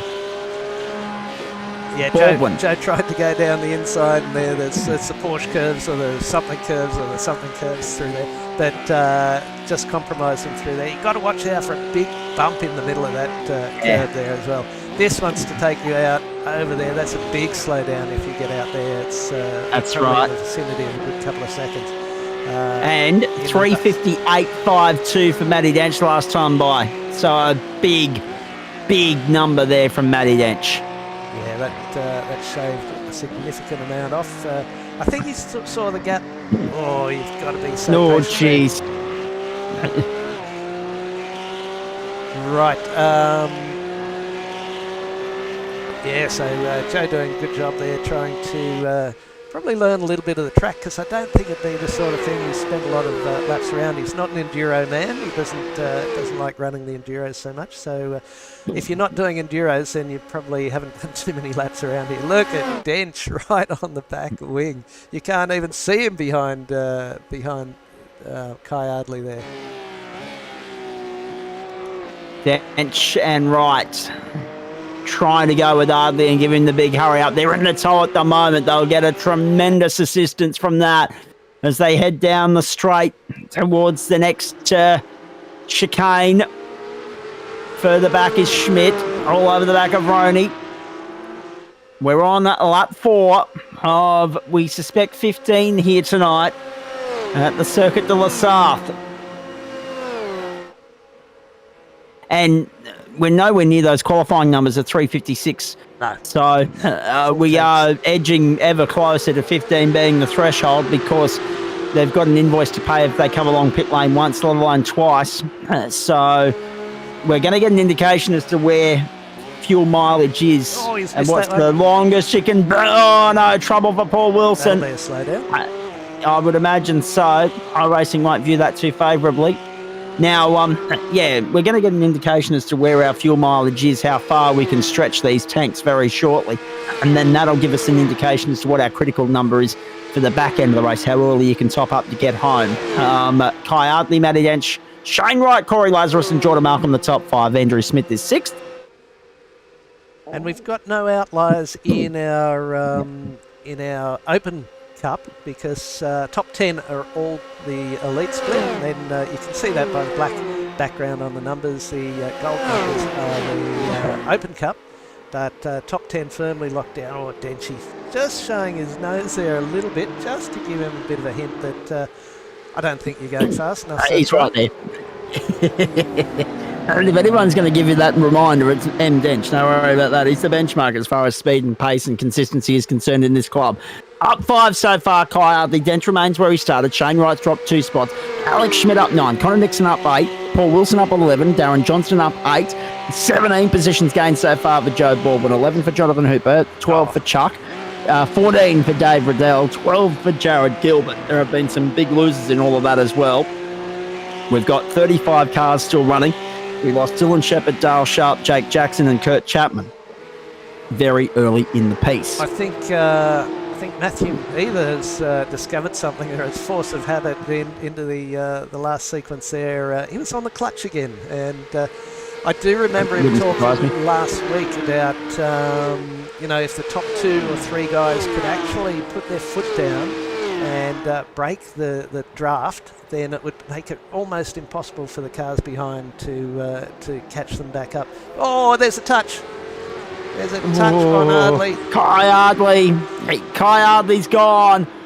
And there will be a price to pay for somebody with regards to that, I would imagine. Was that? Grant said there was contact. So that would have been from Dench. Is Dench about to fall foul of a penalty somewhere along the line from race control? Yeah, there was a little bit of a touch on the way through, but I think Dench had nowhere to go because Ardley was just slow off the corner. Can we ride on board? Yeah, here we go. Let's have a look at this again. Oh yeah, Dench carrying way much more pace off the corner. Far more than Ardley. Did Ardley get himself crossed up? Oh, there was a little touch on the brakes just on the exit. And there was a little touch on the exit of the corner, which he was trying to settle the car. So I don't think he's got a case to answer now, Matty Dench. I think that might be that it was just the error from Ardley compounded the issue and compromised his exit, and therefore left Dench with nowhere to go. And he'll plead innocence, I'm assuming. We'll wait and see. Ardley did take a big chunk of the entry curb, and I think that's just put him off the apex, and he's just tried to correct and just tried to stab on the brakes to settle the car, but much to his dismay, there was a Matty Dench right behind him.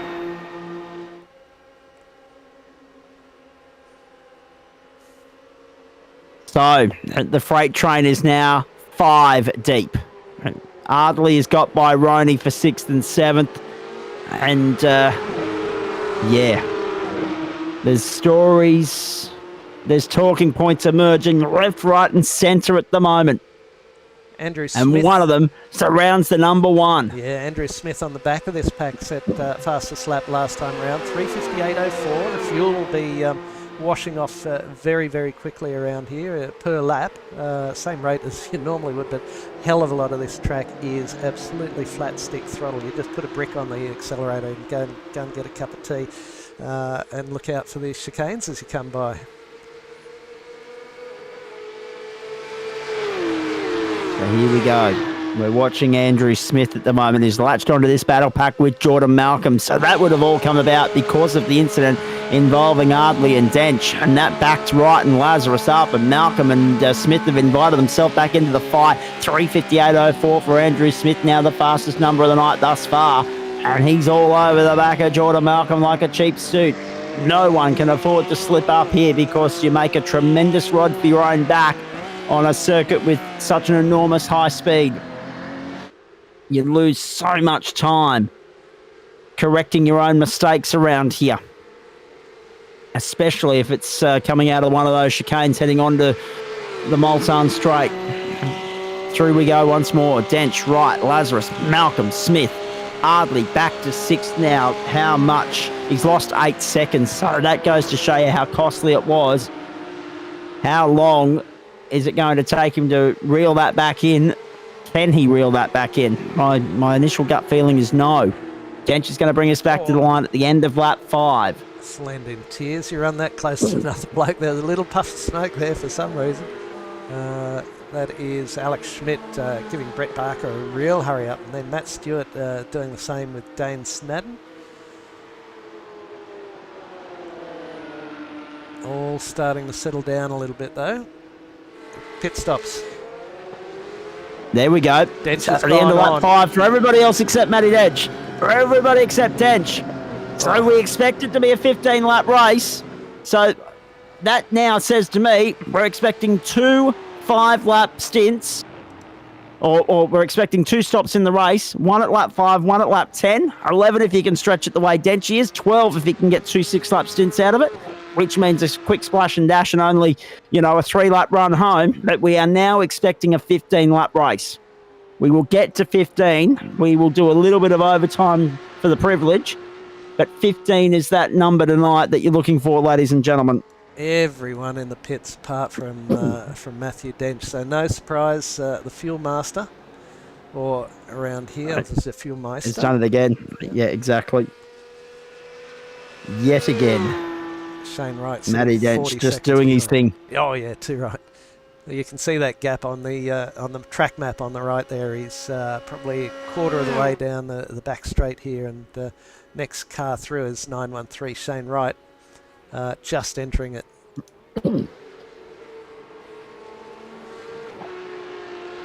So Shane Wright rejoins the circuit, 2.1 seconds clear of Corey Lazarus, who's leapfrogged. Still got out clear of Jordan Malcolm and Andrew Smith, but remains under pressure from them. Kai Ardley still has Magnus Roney for company.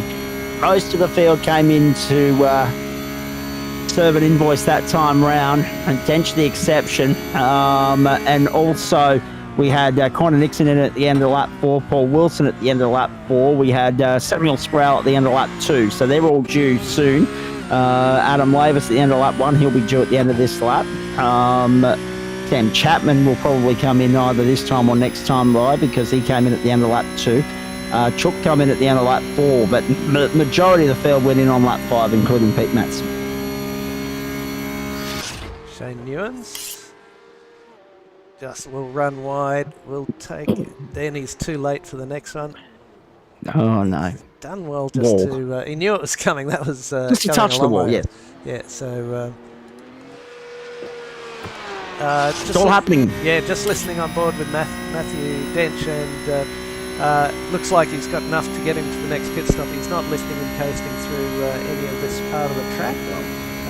Not that you would right here, but doing a good job of it. Darren Johnstone is leading the non-elite cars, so he's got red behind his number there. He is to be classified TBC, so this will be his first run in the Porsche Cup. Indeed it will be. We're riding with M Dench at the moment. Matty Dench, the championship leader, the defending champion, a 5-time Porsche Elite Cup champion.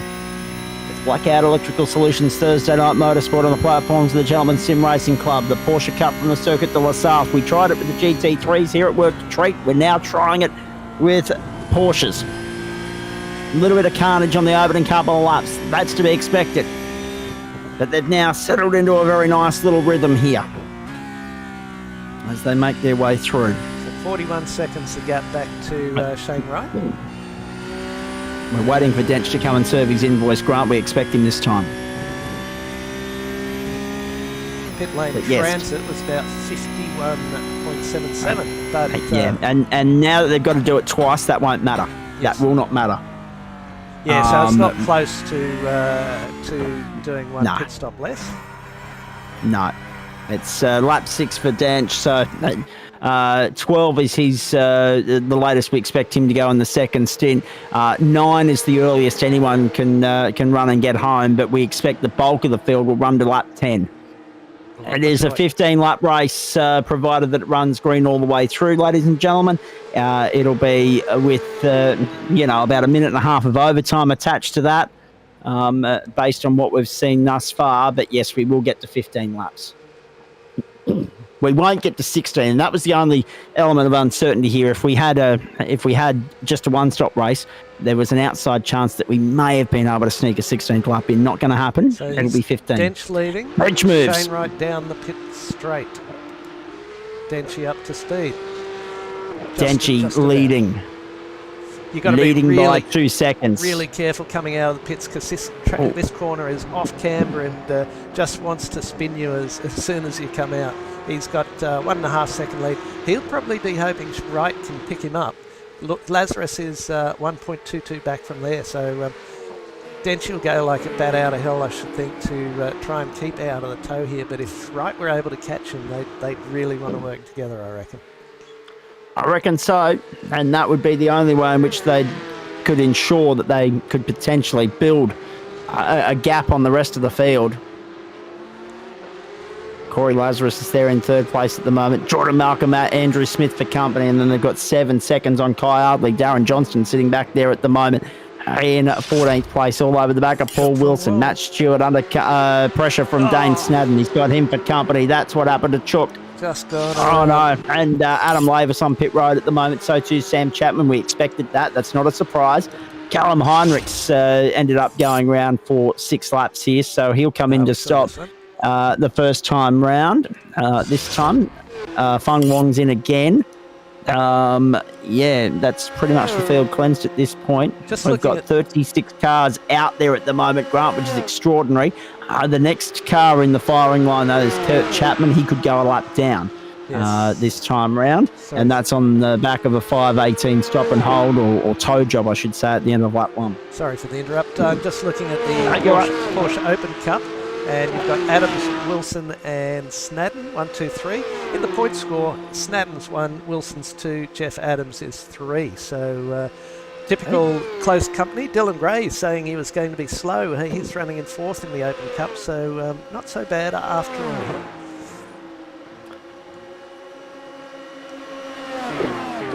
So Samuel Sproul at the moment in 11th there and doing a nice job on the comeback trail. But he's due for an invoice too very shortly, because he stopped at the end of lap 2. So he's due at the end of lap 7 and then at the end of lap 12. So he's made a rod for his own back here. Remember, if we get a safety car at any point, that changes everything. But I'm not anticipating one, Grant. This is one of those tracks with enough runoff area that we should not get a safety car, I wouldn't imagine. And enough time to get the track clear as well. So, and if we were going to get it, it was going to be lap 1 when there were 16 cars in the gravel at the end of the top of the hills. So that hasn't happened. So forget about that. Alex Schmidt down the outside and gets by Brett Barker, moves into 8th. No point fighting those sort of moves. No. You know they're going to get you. Couple of heavy hitters here, Adam Lavis and John Baldwin. I was thinking it was Joe Baldwin, but that's not the case. No. John Baldwin is... Joe's out there in 19th, actually. It's important to know. Yeah, so he's a couple of spots up the road, in fact. Up 15th, so... Joe's some big beneficiaries from the early garbage that unfolded. No doubt about that. Some big losers as well, funnily enough. Dylan Shepherd down 29 out of the race. Guy Leach down 25, still in the race, but yes... not going to factor in the points tonight in the outright scheme of things, and not going to factor in the podium battle. Dench right within half a second, Lazarus within half a second, Malcolm within a second. So look at it now. It is really heating up at the top end of town, but we know that Denchy has gone 1 lap further in his stint than these guys, so that should help him out on fuel strat at the back end here and give him a little bit of a leg up. But he's going to have to work hard for it during this stint. Across the line we go. 7 laps gone. 28 3/4 minutes. The point to note there, Adam, is it? Andrew Smith in 5th is 4.5 seconds back on this pack of 4. So also got to remember that Denchy spent a lot of that first stint tucked in behind... behind the other boys, Sproul into the pits. And benefiting from that immensely. Magnus Roney, 3:57.65. Best number of the race thus far. Best time we've seen thus far. How good. So even though the fastest lap does come with a bonus point in these races, Denchy will just be happy to stay out of trouble and get the W tonight. If you can get the fastest lap, it'll be a bonus. But around here, the tow is king if you're looking for the fastest lap. And if he could pick up a 0x as well, then I don't think there'll be a lot of those. So that will be worth its weight in gold. But he's already missed out on the pole position. So, yeah, it's not going to be one of those nights where Denchy ticks all the boxes. But... the W and the 0x will be the main 2 now that he can focus on. Down we go once more. Half race distance, ladies and gentlemen. 7.5 gone, 7.5 to go. And 30 minutes down. Dench right, Lazarus, Malcolm, Smith, Ardley. Ardley and Roney have latched back onto Smith, but Smith's lost 6 seconds on the rest of the pack. So Smith has lost an enormous chunk of time there on Malcolm and Lazarus, who are right there with the top 2 right here. And Denchy, as you said, Grant, clutching like you wouldn't believe. So he is still the master of the craft. There's no doubt about that. Clutching like a baby hanging on to its candy, and it did close up the gap, which was over a second back to Corey Lazarus. Interestingly, Shane Wright dropped more time off Matt than he went fuel save earlier than Matty there, but he knows what he's doing as well. He's a good operator. Here they all go, these four, 7 seconds back now to Smith. So this is just about his ideal situation, and they'll do their best to whittle that number down from 4 to 3 to 2, and in the closing stages just want there to be one left.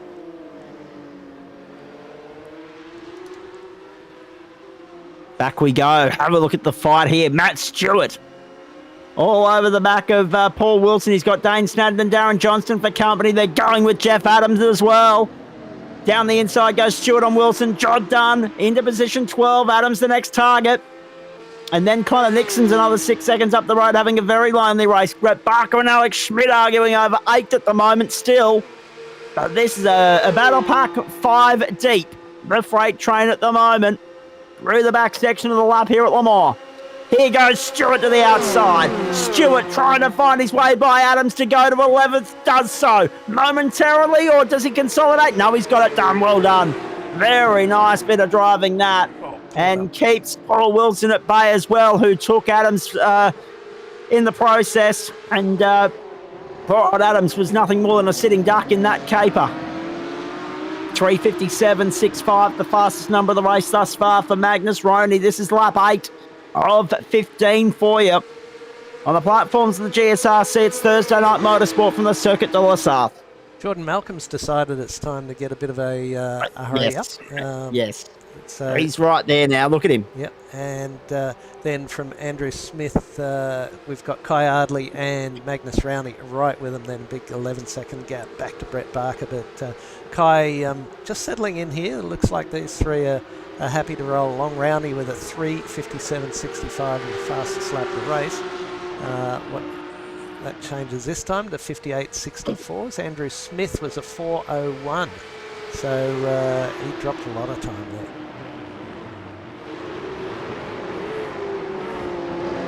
All in the 59s that time around. Dench, Wright, Lazarus and Malcolm. Is there something to be said about tyre wear at this point? That's a good point. Or is it that Dench, he's clutching and trying to save fuel, and everybody else is just happy to sit behind him and hopefully reap the benefits? We'll wait and see. 32-degree track temperature, 3 in the afternoon, ambient of 18. So what That's we're seeing... of course local time, which would be, if we were adding the maths accurately, Grant, that'd be 11:11 Eastern Standard Time in the evening here. So thankfully it's not that late. Correct. Because I don't think I'd still be awake, actually, to be honest with you. So what we're seeing here is Wright is probably going very gently on the throttle out of the curves.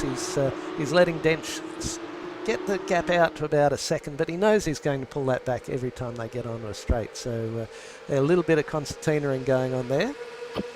Yeah, and Dench understands the gamesmanship being played here. He knows that there's not too much benefit in threading the needle any more than he has to here, because it's Le Mans. You've just got to keep your nose clean and keep the pack at bay. And the rest is pretty well up to fate, because you've got to buy a little bit of luck in this caper sometimes. Whoa! Shane Wright with a little bit of a bobble. That's going to potentially open the door for Corey Lazarus. They've dropped a fair margin on Denchi there. Lazarus is going to have a tremendous look here at Shane Wright as they come down to the right-hander. Have a look at Lazarus. He's right there. Wright goes deep and covers it off. I thought Lazarus was a chance for a moment to have a sniff. He didn't end up getting the opportunity to do so. And back we go to Kai Ardley in 6th. Again, ruining what might have been. Andrew Smith off the road. Andrew Smith off the road. Andrew Smith has thrown it down the road. Oh, no. Back down to 7th now. Ardley back in the top 5. There's 7 seconds off the lead pack of 4, and Smith did it all on his own. It's another one of those tricky corners. You've got that kink Oh, geez, that was close to taking the car out there as well. Tricky corner that you're absolutely flat out. You just take your foot off the throttle. You try and get it straightened up through that kink, and you put your foot on the brake, and there are times where it just won't bite, and looks like someone else had a moment, maybe Robert Culbraith. But very, very common experience there. So, game of attrition now. These guys are just going to be happy to roll around here. 7 seconds back to Ardley, who's in front of not just attrition either, Grant, but cat and mouse too. Oh, yeah. There's a little bit of that going on. And we're now reaching that critical point where if you're Matty Dench and you know you can stretch 6 laps out of the tank, you could pit now and get home. Yep. But for everybody else, we're looking at the next time by. The next time by the line. This is the end of lap 9. We're looking at around 4 minutes' time. Everybody in for that top up for that run to the checkered flag. And the last time I cut on board with Matt Dench, I thought there was something wrong, but because there was absolutely no sound from the engine whatsoever. But that's just Matthew riding the clutch. He probably runs out of the clutches before he does brakes. Exactly. Thankfully, they're relatively cheap to get your hands on in the iRacing world. Andrew Smith comes in at the end of lap 9. Andrew Smith in. Everybody else continues on. Top 6 continue on for another lap. Brett Smith is in, and in with him is Kurt Chapman as well. But Chapman's a lap down, so Chapman might be able to stretch 6 laps out of this tank and get home. We'll wait and see. Just want to see Smith, if he puts Connor tyres Nixon on. also on the pit road. Yeah, just going to watch to see if he puts on any tyres here. That's a long That pit could lane. be a talking point. It's a very Doesn't long pit look like lane. Hey, you're not wrong. Yeah, you said in the intro there'll be a short run down the pit lane. I thought, wait a minute, this is Le Mans. There is no short run down pit lane, but I knew exactly what you meant. All right. Well, compared to the rest of the lap, yeah, absolutely. But in saying all of that as well, we weren't, as I said, the only reason I didn't sit on a particular number, 15 or 16, until the race got underway and I knew that it was going to be a 2-stopper, was exactly that. We didn't know how full these tanks were, where they were capped, whether it was going to be 1 stop or 2, 1 splash or dash or 2, and if it was 1, there was that potential for that 16th lap, but with a fair about 3 3/4 minutes worth of overtime attached to it. But it wasn't the case. They've got 2 invoices to pay, so therefore we only get to 15. So that was essentially all I was trying to work out with all of that. Right, Lazarus, Malcolm right there as well. And so we've got 2 small little battle packs, and Denchi trying to break the draft here. Right, tucks in behind and follows through. Lazarus and Malcolm coming along for the ride. 39th minute of play. And off goes Joe Baldwin. Loses out to Samuel Sproul, who moves up into 17th. Baldwin back to 18th. This is how it happened. Oh, was there contact? Oh. He's just out of position. And and wrong place, wrong time, and grass. And you've got to be so careful coming back on, because whilst on the grass, you put your foot back on the throttle to get going, it'll spin around like a top. Hey, indeed it will. All right, so Dench, Lazarus, Malcolm, and right. Oh, Lazarus and Malcolm have ganged up, gobbled up right, and spat him out. He's back at the back of the train now. The 4-way fight for the lead has now got Corey Lazarus in second, breathing down Matty Dench's neck. Right might be right on the... Right has dropped back. Yeah, he might be right on that border of getting an extra lap out of this. He hasn't just pitted, has he? No, they're due to pit this time, but he might be thinking, you know what, I can just about have enough to go an extra lap with Matty. He'll probably be able to hold it within that second half, so and keep the tow. So let's see what happens when they get back around to the line. This is super stuff. A fight in 4 at the top end of town. We're loving it. We hope you are as well. Thursday Night Motorsport platforms, Gentleman Sim Racing Club, across Facebook, Twitch and YouTube, Blackout Electrical Solutions, Porsche Cup, and the onboards with thanks to West Orange Motors. We're riding on board with Ride at the moment, tucked in behind Malcolm. Lazarus is next in the queue. Could Jordan Malcolm buy a bit of luck here in the Porsche Cup? We'll wait and see. He needed some luck the other night in GT4. He got it back in the winner's circle. He'd love nothing more than a double up in week 3 of the campaign. Brownie's got the back by in front of Ty Ardley. They're 7.8 seconds behind this group. All Yeah, watch Lazarus, Malcolm, and potentially Wright all dive right here. Yep, 1Q. Bang. Perfect. 1, 2, 3. Lazarus, Malcolm, Wright, all into pit lane. They've got to nail their entry there. Cannot afford to miss a beat. They get into pit lane. They're on their way. Roney and Ardley follow. But again, Denchi goes to another lap. Now, whether he can go 11 or 12 is totally up to Matty Dench at this point. In fact, it doesn't really matter, to be fair, because if he's got the capacity to get it to 12, it's a 3-lap fill for the run home. Conversely, he's already gone a lap further than everybody else. I mean, if this stint's only 5 laps, he's still gone a lap further than everybody else on the first stint, so he'll reap the benefits one way or another. What will be interesting and what will be hard to gauge is exactly how much of an advantage he reaps from that in terms of buffer on the racetrack when he gets back out there. We won't know for about 4 minutes. Yeah, and it'll be shorter fuel time for his final stop. That's right. So that's where he'll pick up the assistance there. This is Sproul, who's out of sequence of the other boys. He pitted on, just trying to see where he is. Sproul's pitted on lap 7, so a little bit later. He gets to go around another time. And that's Connor Nixon just in front of us.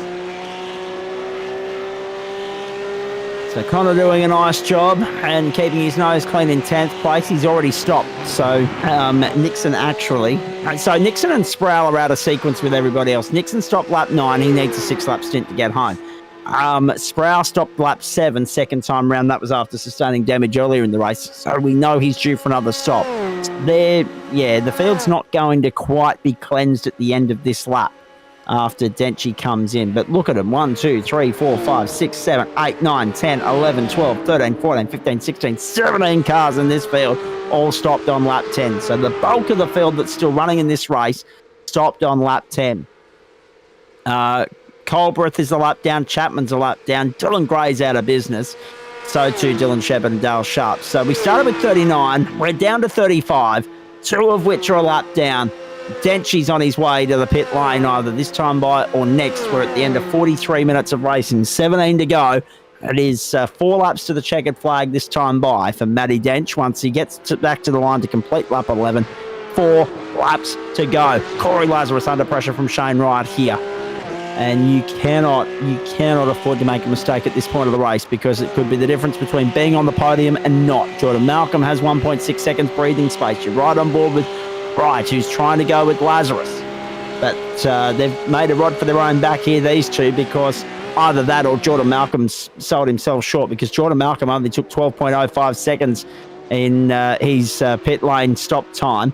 Whereas the other two were 14.58 and 14.03. So whether Lazarus and Wright have made a rod for their own back, whether Malcolm's made a rod for his own back there and will get caught out needing to save a little bit of juice along the way to the checkered flag, or whether he's done just enough to one-up these guys and break the toe, remains to be seen. He is only 1.2 seconds ahead of them now. So if Lazarus and Wright continue to work together, I can see that margin evaporating in a real quick hurry.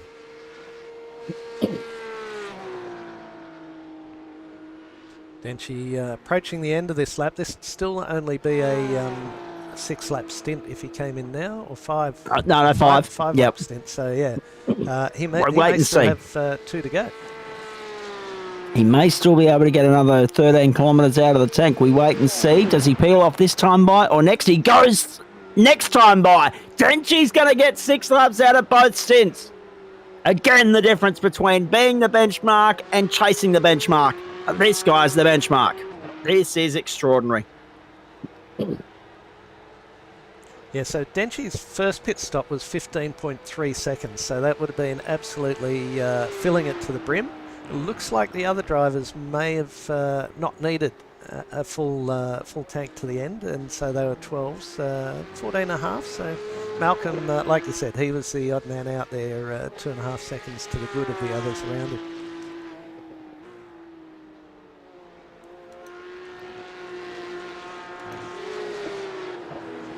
Connor Nixon tucking onto the back of Samuel Sproul.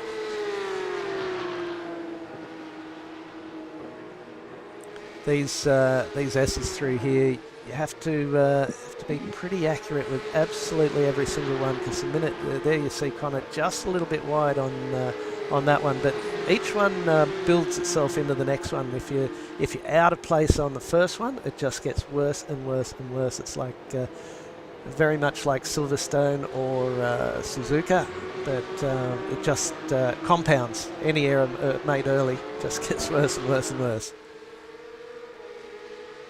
Indeed it does. So Lazarus, Wright and Malcolm, 38 seconds down the road from Dench at the moment, who carries on to his 6th lap of this second stint. And into the pit lane comes Adam Lavis. Into the pit lane also that time around at the end of lap 11. We were expecting, and we did see John Baldwin come in to complete his stop.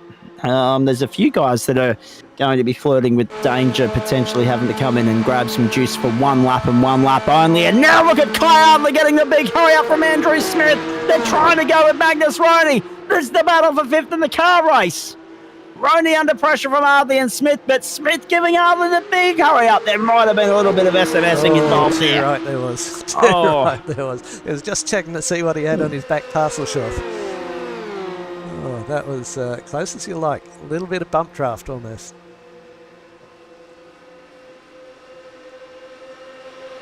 As close as you like it, but clean so far, which is really good to see.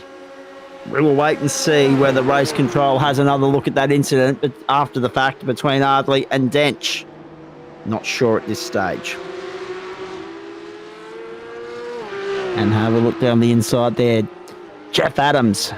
This is the battle for 3rd place and 2nd place in the Porsche Open Cup split, and it's Wilson just ahead of him. This is the battle for 14th outright and 2nd in class.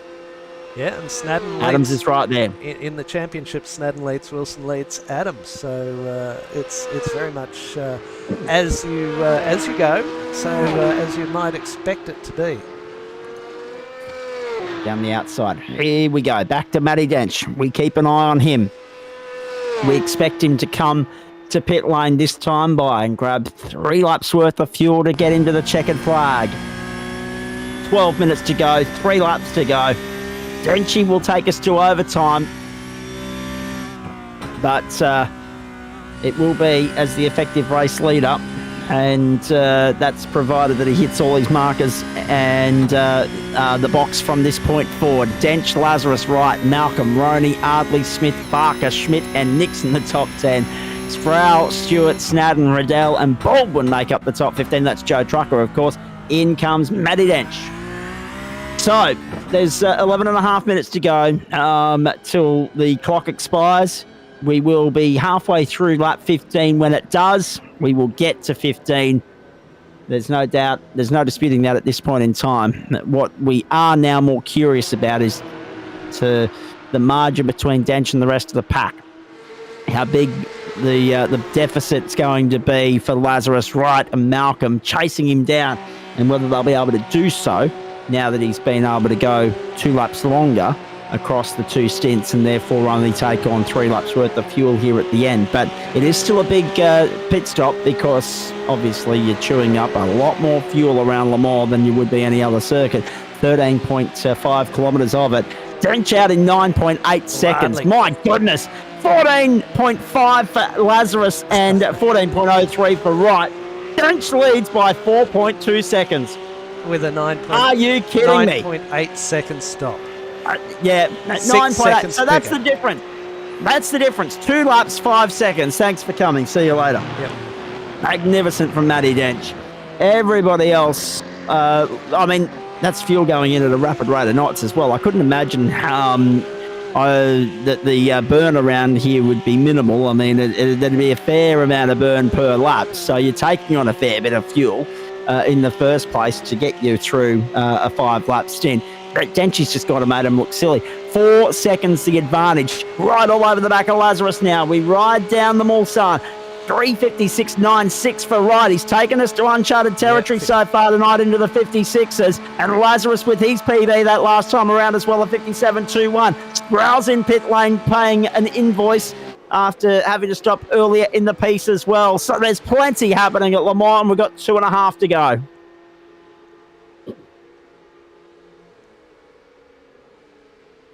So there you have it, Matty Dench, then Chuk Fung Wong is the car in between, running in 31st, then Lazarus and Wright. So that's your 4.2 seconds.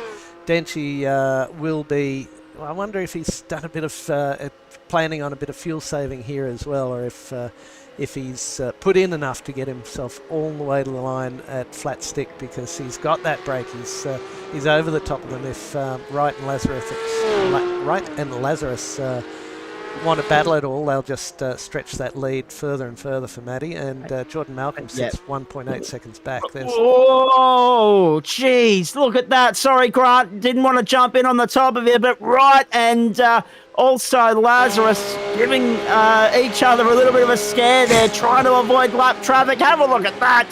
That was the onboard shot. Wright riding all over the back of Lazarus, just messaging him saying, how's your night going so far? It'll be better if you back off about 2 millimeters.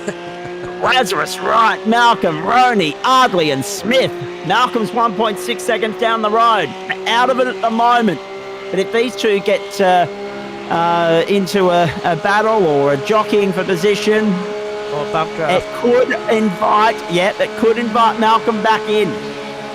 Because I don't think they're going to chew back the 4.8 seconds that they've lost to Matty Dench along the way. They trail Dench by a staggering margin. The difference now, or the only thing to sort out now, is the battle for the minor placings. Can Malcolm work his way back into it? Can Wright find a way by Lazarus? Can Lazarus fend them off? Pete Matson. Curb. Too much of it. Gone. And thanks for coming. On to pit lane. Jeez. Unlucky for Pete. Schmidt gets by Nixon. Nixon drops back to 10th place. Schmidt to 9th and Barker to 8th. Back we go to Adam Laver, sitting 19th at the moment. That's outright. 19th outright. Joe Baldwin running 20th, up 14 spots. Dave Riddell just in front of these two, who we haven't mentioned throughout the course of the evening, is up 17 places. Biggest gainer of the night. 3:57.21. Corey Lazarus last time by. Shane Wright 56.96. You mentioned biggest movers. 17 positions gained for Dave Riddell, 14 for Joe Baldwin. Greg Padgett, the only one other driver in double digits at the moment, 10 gains. So there you go. Minimal movement up the top end of town. +1, +2, -2, +1, +7 for Agnes Ryan. He started 12th up into 5th, and Kai Hartley right there with him. So too Andrew Smith. Andrew Smith's in pit lane. See, that was the problem. He stopped on lap 9. He's got to come in and get some juice to get home. So all of a sudden, the battle for 5th is now a 2-horse race. So Smith is the first one to be caught out. Connor Nixon might be in a little bit of trouble as well. So too Paul Wilson. But now we've got a few making an extra stop. Oh boy. The pressure is mounting at the Circuit de la Sarthe. 6.5 minutes to go. Corey Lazarus 3:56.90, Grant. Absolutely, and Matthews made his lead out to 5.7, so he's going away from them at the moment. But yeah, I thought I'd pop that up and we'd see how interesting that was. A 56.9. Matthews' last lap was a 58.5, so 1.6 seconds to the good. Indeed. We continue to watch the excellence of Matty Dench at work here. Just doing his thing. That is their best laps of the race. Of course, Matthew, last time round, it was 4:25 with that pit stop involved. So that wasn't on that lap that he made up all that time. I was just looking. The gap's now out to 6.3 seconds. Right, continuing to just let Corey Lazarus know exactly where he is. Right behind him.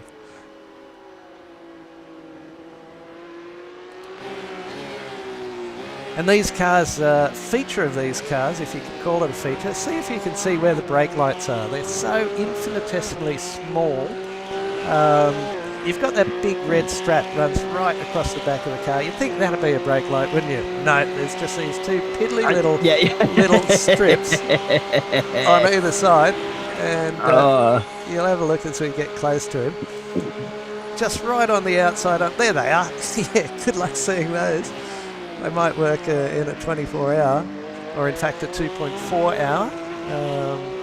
Yes. Enormous couple of weeks coming up on the platforms of the GSRC. You mentioned it, Grant, of course. The 2.4, 2 hours, 24 minutes sprint on Saturday night in preparation of for the 10 times longer affair, the Nürburgring 24 coming up at the back end of the month. And of course, Sunday night, we do some overtime as well with the 95 laps around Talladega for the Australian or the Australasian Supercar Race Series versus GSRC Interclub Challenge version 2.0. I'm looking forward to that immensely. Here is Kai Ardley all over the back of Magnus Roney. And Roney defending for the moment. Ardley wants to go deep and force the issue. Can't get it done. The pressure mounting right here and now. Yeah, the true multi-class racing at the Nürburgring. It's GT3s, Porsche Cup, GT4 and TCR. Good luck, TCR drivers. Well, that's exactly. Battling with GT4 all over again. Yeah. It's hark back to Monday Night Motorsport of old. Watch your mirrors. That'll be good fun. Oh, three wide. 3 wide. Oh, jeez, that's brave at this time, at this point of the race. Connor Nixon, the sitting duck there back in 11th. Stewart is 10th. Andrew Smith, after having to make that extra stop, pay that extra invoice, get the slash and dash, he comes out in 9th and under all sorts of pressure to maintain his place in the top 10. Denches across the line with the white flag in the air. We're on our way home. 3:55.32. Nutty Dench takes us into the 55s for the first time tonight. Have a look at that. Nutty Dench just goes bang into uncharted territory and ensures that he will leave here with the fastest lap of the night. Magnificent. While he was taking us into the 55. No one's getting anywhere near that, Grant. Yeah. That's 1.4 seconds quicker than anybody on the racetrack. Yeah. That is ridiculous. Whilst he took us into the 55s, he also took a bodily fluid from every other driver on the course. Yeah. Oh, my goodness. That's just... Oh, jeez. Yeah, he just didn't want to leave it to the last lap, right? You're absolutely right, and I can say it because we're 8 minutes away from 10 o'clock. He is taking the piss now. Like dead set. 3:55.32 and 1.4 seconds faster than Lazarus. Malcolm is up into 3rd place now. Something's happened to Shane Wright. He's dropped down to 4th. He's dropped 5 seconds on Malcolm and Lazarus. So that 2nd, 3rd, 4th battle is diffused. It's dissolved. It's now just one-way traffic. Everybody just, just missed. Turn 2. Turn 2. See you later. All over. Forget about it. Paul Wilson comes in to grab a top-up of fuel as well. Keep an eye on Connor Nixon, whether he's going to be able to limp and chug-a-lug to the line or not. Andrew Smith off track. Oh, no. Smith's in the Armco. Smith's in the Armco. Opens the door. There goes Matt Stewart. Connor Nixon's right there as well. He might be okay if he can maintain the slipstream. He might be able to chug-a-lug across the line. But he'll be on fumes, I would imagine. Smith and Nixon 10th and 11th. Stewart maintains 9th. So the first 4, they're just, dotting I's, crossing T's. Oh, this will be a slower car. Oh, no, it's balked him, and he sent him too. The slower car didn't get any help, didn't get any love there from Andrew Smith. Race control might want to have a word to him about that, actually, at the back end here. But in the meantime, he's going to have a chance to get by Matt Stewart again here and now. And here comes Stewart and Smith, side by side. Down to the left-hander. Smith with the outside line at the moment. Stewart with the inside running. So, yeah, it's just going through the motions now for the top 4. The formalities of finishing race distance. There's no active battles in the top 4. This is one of 2 in the top 10. The other one is Magnus Roney and Kai Ardley. And we'll get to them in a moment. Here comes Smith down the outside. In fact, he's going to be on the inside for the next corner. Yes, it's the right-hander. Even I'm getting confused as to where we are on the bloody racetrack. Smith through the right-hander. Holds 9th once more. Jeez, it's been like a seesaw. snakes and ladders for him in the last few laps. Here comes Stewart again. Down the inside. Virtually no room in order to get the job done, but Smith has to yield and withholds. Oh my goodness me. Roney, Ardley, arguing over the same piece of real estate. But at the front end of town, Matty Dench has done it again. He has schooled the competition. Matty Dench coming into the final sequence at corners. Another round of the Blackout Electrical Solutions Porsche Cup goes the way of the number one, who's looking good yet again for title number 6. Dench gets the job done in round 3. Are we really surprised? No. 3:55.32, the fastest number of the night. Corey Lazarus in for second. Jordan Malcolm third. Shane Wright will come home in fourth. Kai Ardley for fifth. And then sixth place will go to Magnus Roney. Brett Barker in for... Kai Ardley's got by Roney. Not sure what happened there, but Roney's lost out on the run to the line. Kai Ardley picks up fifth and does so by a fairly substantial margin, as you can see on your screen there. 7th to Brett Barker, 8th to Alex Schmidt, 9th to Andrew Smith, and 10th to Matt Stewart. Connor didn't make it. We've got a car running out of fuel. That's Connor Nixon. Connor Nixon's not going to make it home. We're limping down one of the back straights here. We were worried that might be the case. Nixon's not getting home. He was there at the end of lap 9 on pit lane. That meant he had to get 6 laps out of the tank. He was never going to do that. Only Dench was able to successfully get 6 laps to a tank tonight. Are we really surprised again? No. Our commentary colleague Liam Banks got home in 14th. Good racing. Good racing. None the wiser still as to what happened to Magnus Roney, but still. Kai Ardley, after being sent into a spin there early in the piece, whether he contributed to the cause or not, somehow salvages a top 5 finish. Not bad. Not bad from the youngster. And I can see Kevin Henderson's name in race control. He's normally pretty good at popping in and Hendo, letting us know what's going on. Well, that's very true. And he, of course, ran in the production cars earlier in the night, did he not? He did. So, it's been an interesting night for Hendo. Oh, that's a slowdown. Roney got a slowdown. He didn't miss a beat all night. And in the final closing few hundred meters, he just stretches the friendship with the track limits and cops the punishment. And it's a fairly significant punishment at that point as well. But it is the very last lap of the motor race. Yeah, if you don't wash it off by the time you get to the line as well, an extra, yeah. Oh, he's nearly spun that there as well on the entry to there. And he would be ropeable, and he'd be furious with himself on that. But a top 5 finish has gone begging, right with the finish line in view.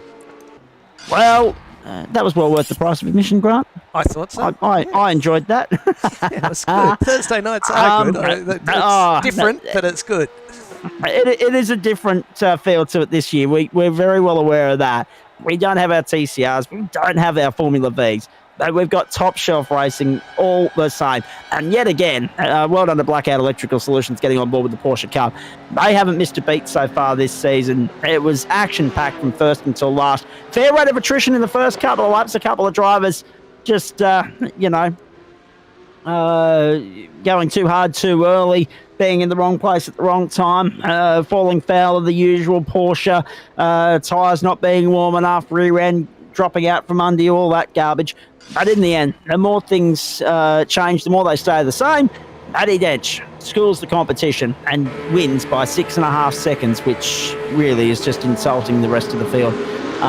Once more, he has gone out and put nearly half a second on the field per lap. And he did it all on pit road. He did it all in fuel save. He did it all whilst punching out the fastest number of the night and then just tapering off by 10% for the rest of it. Just extraordinary what this guy's doing in Porsche Cup and GT3 competition at the moment. We say it each and every week, Grant, but then, as I say, tonight he comes out and ups the game, ups the ante yet again. And just when you're not sure if there's anything left in the arsenal, he goes and finds something. It's just fantastic. Yeah, it's a consummate professional, if he were a professional, but does that make him a consummate amateur?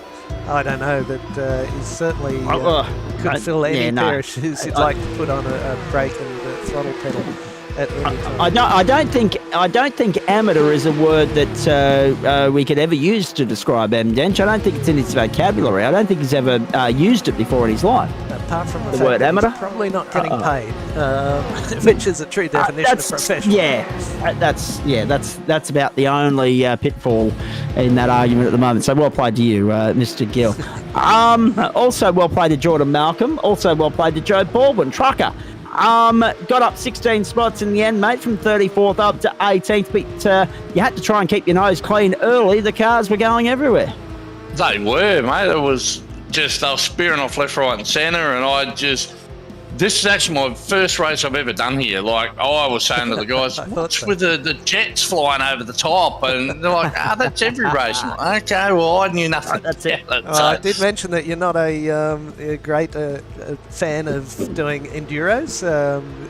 Maybe not it's at all. attention span, much like my own, but I said exactly And that. mine. You'd be spending a lot of time learning this racetrack and seeing where you can put that brake marker, because you're absolutely flat out for so much of the race, and then all of a sudden have to pull it up whilst turning and braking. The thing that caught me out was the huge difference in the braking markers if you had draft or if you didn't. Like the first chicane, so like you go through the first stadium section and you got the it's a bit fast, right? There's actually another, I thought it was a different version of Le Mans which has got more of the stadium section that gives you a slow run on the straight, but that first chicane, if you're in draft, your braking markers probably another 30 metres earlier, and I missed it a couple of times and didn't sort of pull the car up. But in qualifying, I didn't even put a lap in qualifying, and I thought, I'll just go easy in the race. I think I started third last or something, but I was pretty happy with it. I did sort of call one thing, but there was a little bit of netcode which put me off track. I think that was about my only bad off track that I had, and I was due to netcode.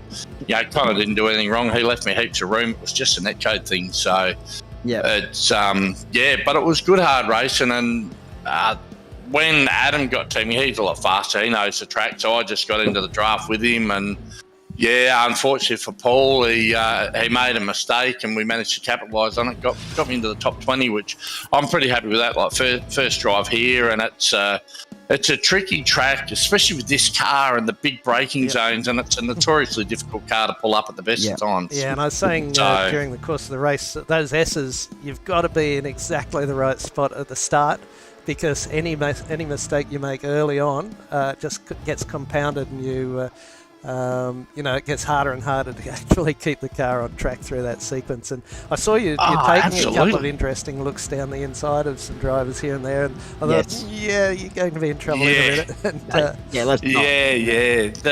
It reminds me a lot, actually, that the Porsche S is a lot like Suzuka, but way less forgiving. Like you've only got to be half a car width off early, and like you say, it just seems to carry on and on. So that there was the contact. Well, actually, it wasn't contact. Connor did nothing wrong. No. It was actually a net code. Like from my car, there was a bump, but there was nearly a car width between us. So that's not on Connor at all.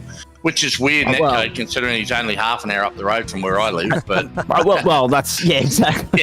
But it's also still on a 2-hour delay, though, Joe. That's the problem. That's right. I said, and Suzuka is very much similar to Silverstone as well. You get out of place at the start of the sequence, maggots, Beckett's, etc., and all of a sudden by the end of it, you're either going very slow or you've got nowhere near the apex. But, absolutely, and like you say, and it just if you're half a car width out or you break 2 metres too late, it just compounds on and on and on. Suzuka's probably a little bit more forgiving because it's so wide. You can slow the car up, get it where you need it, and actually accelerate up through the S's, but you can't do that on the Porsche curves. It's just there's one line through there that's fast, and if you miss it, I think Adam, the lap when he come out, because he had an incident early on and had to take a fast repair and took a splash of fuel. Yep. So he got the pit a lot later.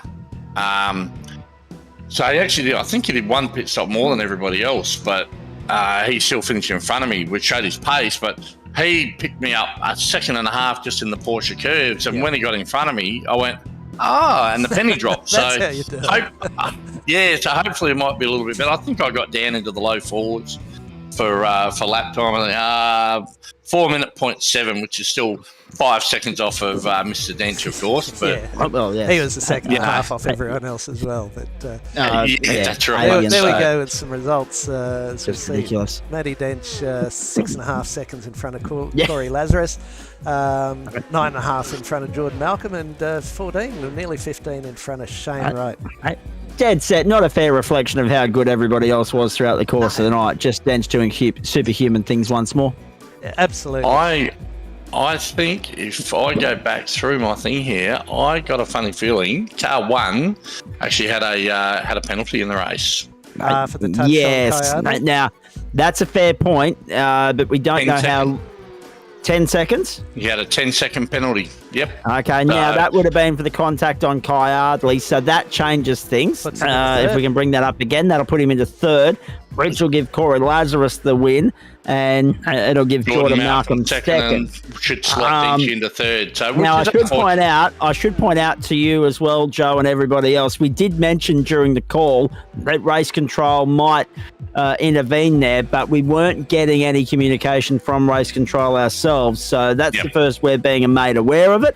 I was going to ask Kayardi about it regardless, but it is an interesting point because it was an interesting incident, and unfortunately, as we say there, it has brought Denchi undone. Not not without a tremendous effort from Dench to try and rectify it and turn it around from a deficit into a profit, and he fell 3.5 seconds shy of that.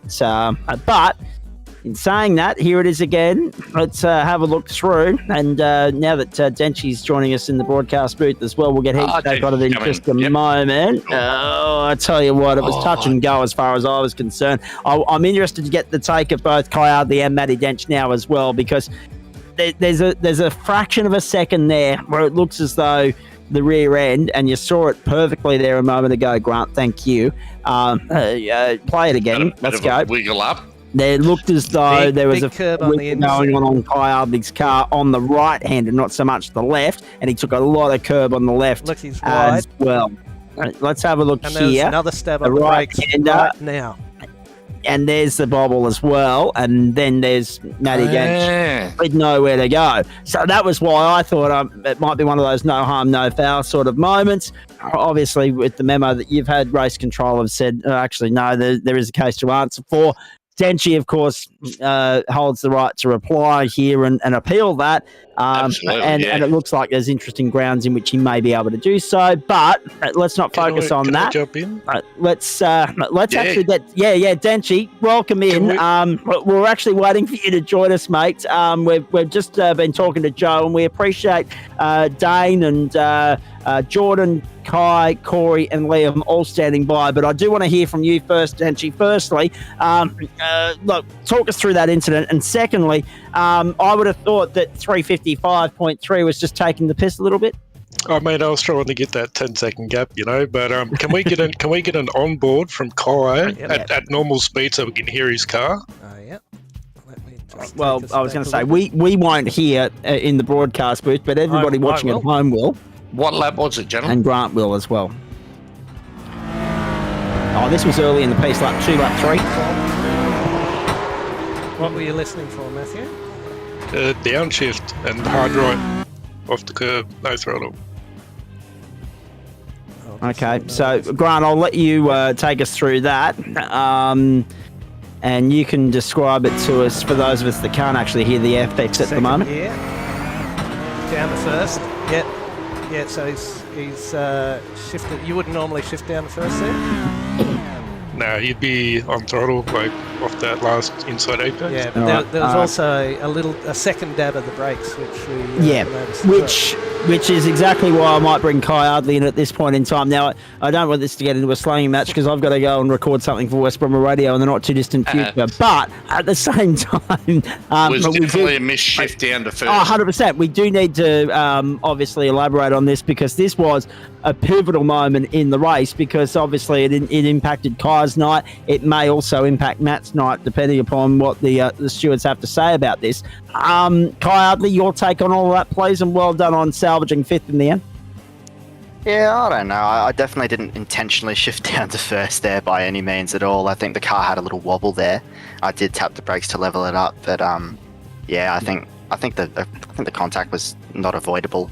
I don't think it was either. I don't think there was any malice either on Matthew's part at all. Because you clattered this first curve pretty hard, didn't you? And it was. Yeah, I hit the first curve pretty hard, but the second curve and just gave me a little wobble on the exit, I think. Yeah, but tap of the brakes. Yeah, but the result of that was really was pretty annoying, to be honest. I mean, you lose that toe, and you're gone for the rest of the race. So I was on for second, I reckon, and.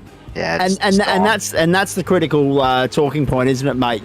I mean, because of how closely bunched the pack was at that point in time, because of the nature of the racetrack, it was a case of just going through the motions for the rest of the night for you, wasn't it? And by gee, you fought hard. You had to fend off Smith and also Roney, and in the end, Roney brought himself undone with the slowdown there on lap 15. So you saw off that pressure. And you fought back for fifth, mate, which in the greater scheme of things could be one of those turnaround points of the season. That could be the difference between a podium finish and the outright championship and not.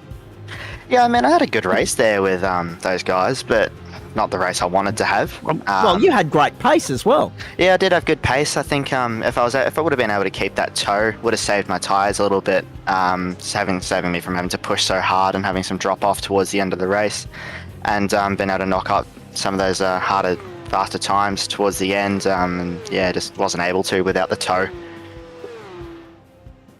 Well, that's exactly right. And even then, you noticed at a point there too, mate, there was a threshold. It might have been 1.6, 1.7 seconds. If you were outside that, forget about it. Yeah, I think you can sort of pull it back. If you got someone behind you, there's that little bubble that'll push you forward, which I did catch once, which did save me there to get back onto the back of Magnus. But yeah, if you fall outside that 1.7 and you haven't got someone behind you, you're really just relying on a mistake from the car in front if they're faster, or you got to shred your tyres up to catch them back up. There were plenty of them throughout the course of the opening few laps as well. In fact, there might have been a couple of drivers that didn't get their maths right because we saw Andrew Smith have to come in a third time. We saw Connor Nixon pull up on the run to the checkered flag on the final lap there, so pitting lap 9. Unless you're Matt Dench, was just not on. And Denchy, that was one of the main differences for you in the end there as well, wasn't it? I mean, okay, let's say that the stewards overturn this decision that they've given you at the moment and reinstate you with the victory. The difference is going to come back to you brought yourself some clear air there. You got yourself a buffer just simply through fuel strategy and gamesmanship, really, because it was very smart tactical play on your part. The way in which you read the game, you realised very quickly that hang on, there's a chance that I might be able to stretch the tank here. 6 laps, therefore less of a fuel stop. 3 laps for the run home. And conversely, therefore, if you stopped on lap 9, 6 laps run home, it balances out. That was one of the main distinct differences tonight. Yeah, just to be able to get the extra lap here is like you're saving yourself 7 litres every time you can go that extra lap, and we did it two stops in a row, so we had 14 litres pretty much over everyone else, and yeah, it was definitely enough to get us to win, but it, with that penalty looming overhead, it probably drops us back to P3. So. Yeah, we weren't also aware what the fuel drop per lap was, so thank you for clarifying that you were burning 7 litres a lap.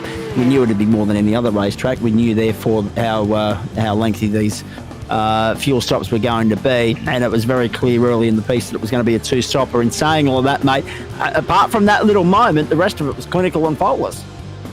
Yeah, I think just off that last pit stop, I got 2 slowdowns, just trying to stretch that gap out to the 10 seconds. So it would have been, I would have had second for sure.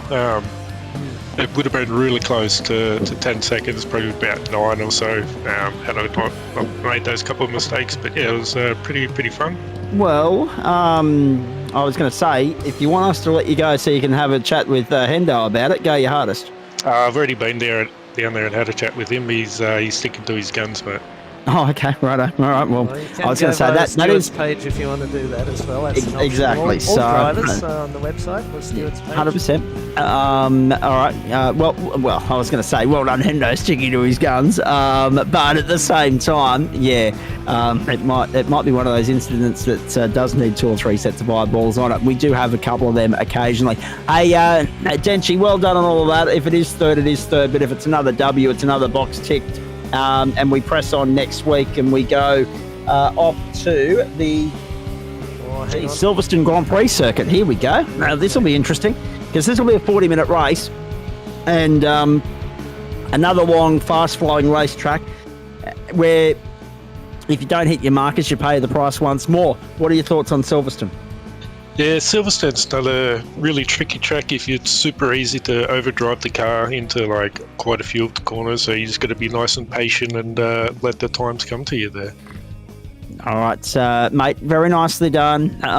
Great to catch up with you as always. We knew that this was one of those races that you weren't necessarily looking forward to, but in the end, it kept us on the edge of our seat from first until last, and it keeps us on the edge of our seat in the post-race show as well. Well done on your involvement in all that and keeping us entertained throughout the course of the night, because it was an absolutely cracking contest. Well played. Yeah, thank you, and yeah, good driving from everyone. Everyone's got really good pace, so yeah, looking forward to the next rounds. Well done, mate. Fantastic stuff. We've got Corey Lazarus, Liam Banks and Jordan Malcolm standing by. Before that, let me finish with Kai Ardley as well. Look, it's hard because you were the innocent bystander and all of that. Essentially, you were the one that got compromised more so. But at the end of the day, what's your overall take on fifth, considering that it could have been a DNF, it could have been worse? And now, how do you look to, compensate that when we get to Silverstone next week, mate? Because we know that you've got the car, we know that you've got the pace to go with the guys at the front. I think fifth's not a bad result, to be honest. I mean, if you look at the spread of the field, I mean, I was only 20 seconds off the win and I had a big spin in there and lost the toe, so I wasn't far off.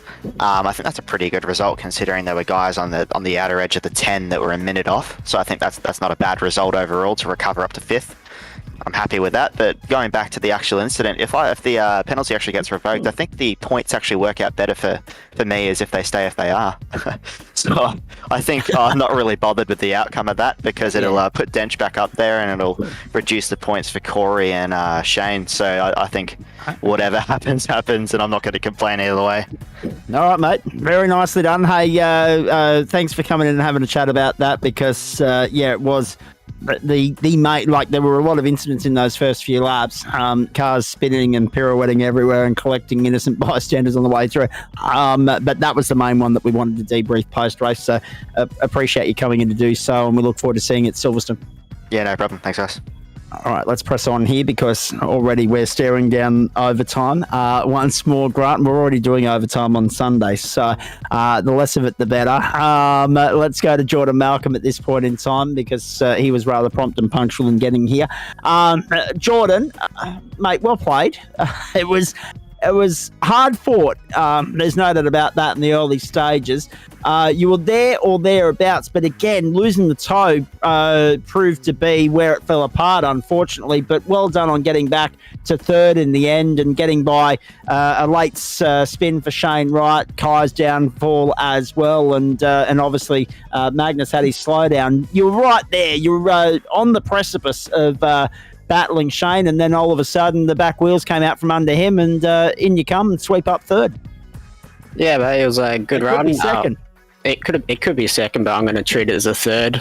Just looking at the incident, I think it might get overturned, but we'll let race control decide that one.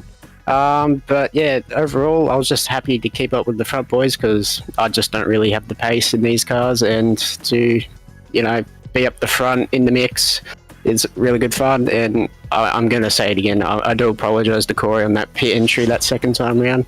It was a bit, just misjudged the braking marker. I was going to say, Grant's replaying the incident right now. It is one of those things, isn't it? It is so it's almost millimeter sensitive, isn't it? Really, I'm trying to give everybody at home an insight into just how tightly bunched these cars are, how fast they're going. And I mean, if you miss it by a millimeter, a centimeter, your braking marker, it's all of a sudden, as you see here. Although that being said, they look like there was a hell of a lot of curb being taken by the guy in front of you. So maybe he brought himself undone as well. That being said, I mean, every inch is an inch, every millimeter is a millimeter, every centimeter is a centimeter. And if you go a little bit deeper than he does, all of a sudden, hang on, what's going on here? And everybody has their preference on that, and everybody has their own idea. And if the guy in front of you catches you off guard, as he's done, that very easily happens. Yeah, exactly. I just didn't expect it. So again, I do apologise, but I thought I did okay at this pit stop. Just try to underfuel it a little bit, so I ran out of fuel across the line instead of like halfway around the lap, which would have happened if you took a full tank. But yeah, just trying to drive as hard as I could. I got a couple of slowdowns, which dragged me back to them, and eventually losing the toe to them. But overall, just happy to have the pace tonight.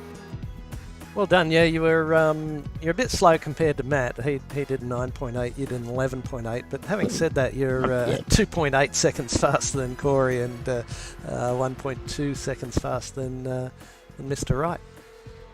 Yeah. Well, I realized about halfway through that second stint that you could probably go the extra lap with enough fuel saving. So then I was like, if I had known that, had done more practicing, I probably would have went for that strategy. But Matty Jetch is a different animal, so he's just he's a different breed out there. There's no denying it on his part either. A, he's left the building for the night, and B, everybody's saying the same thing, and louder and more prominently each and every week.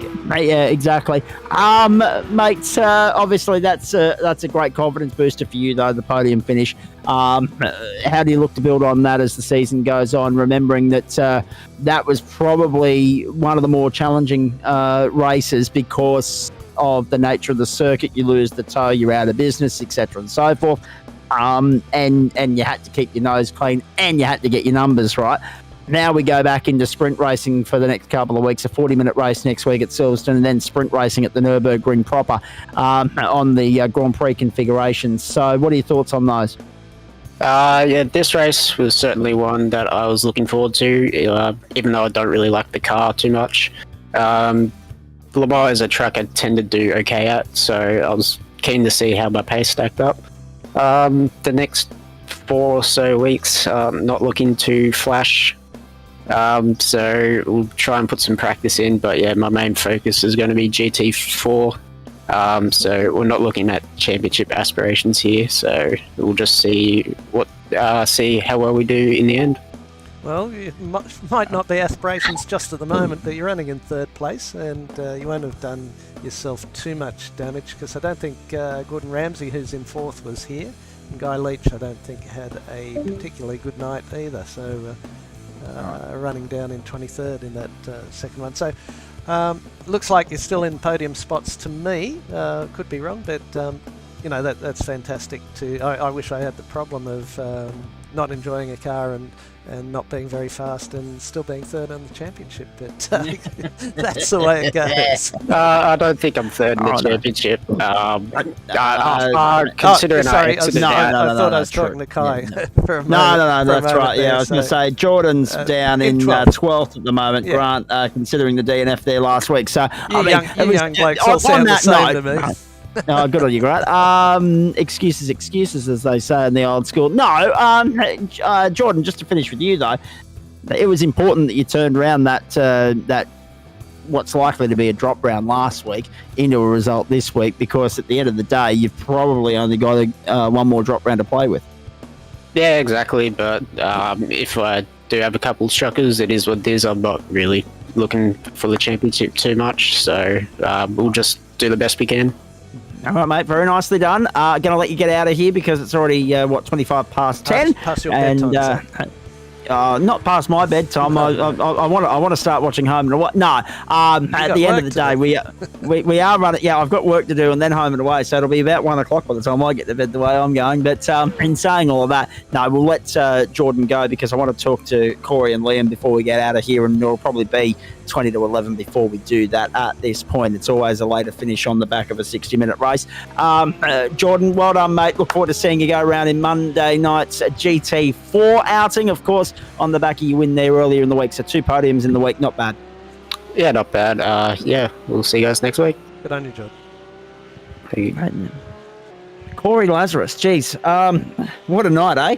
At one point there, it's looking like you're going to be fighting with the likes of Denchi and also Kai for the win. Jordan was trying to mount the pressure. Shane Wright was proving to be hard to shake off. You managed to fend off the challenges, though, mate. Denchi in a different postcode. We know that there's the uncertainty of the result there hovering, so it's either a race win if the penalty's upheld by the stewards, or it's second if it's overturned by the stewards. So either way, it's a podium finish. It's another one for you in a season that is going quite nicely at the moment. Yeah, thank you, fellas. It has been a good start to the season. It's no hard feelings to Jordan either. I got on the radio when we come into the pits, and the shunt felt a lot harder than it probably was. So sorry, Jordan, mate. It's probably my fault for braking too early, but yeah, good result. Just trying to stay patient and naturally hope the penalty stays for Denchi. Yeah, you got to take every opportunity against him that you can. You're kind of lucky with that pit stop that you didn't get pushed over the speed limit entering the pits there as well. That's always a bit of a worry. Correct.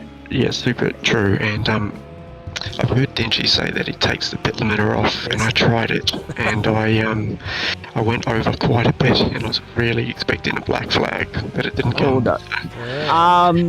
No wonder you were on the edge of your seat there when you were going into pit lane, because it is minuscule margins. iRacing, 6 of one, half dozen of the other. Sometimes they ping you, sometimes they don't. Yeah. It is, rather fickle. But in saying all of that, Corey as well, mates, this is the situation that we're in at the moment. There are some guys that think, oh yeah, if Denchi's penalty gets overturned, so be it.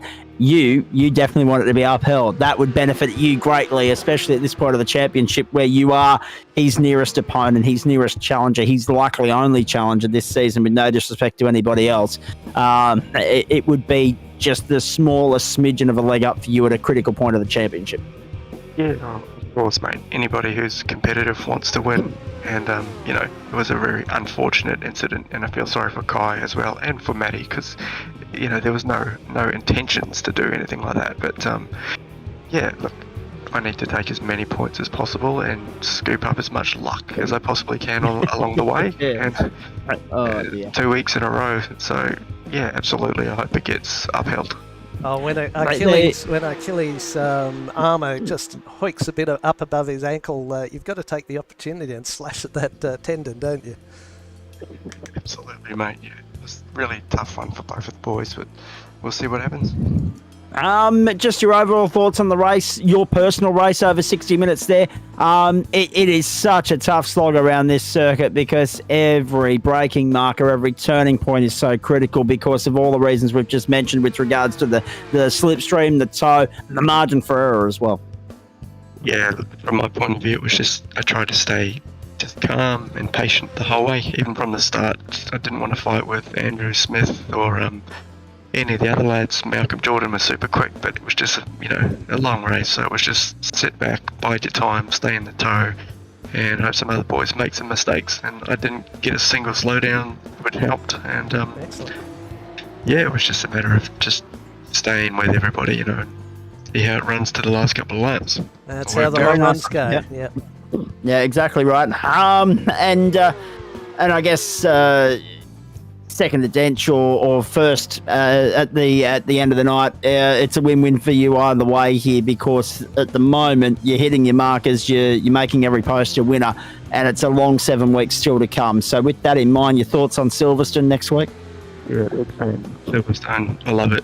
I just need to get faster. That's all. So yeah, it should be good. Or either that, or you need Dench to buy a little bit more bad luck. One or the other. Either would work in your favour at this point in time. How much prep time gets spent on Silverstone? Plenty. Every 20 hours at least. Oh, jeez, that's a fair amount of commitment. Bloody hell.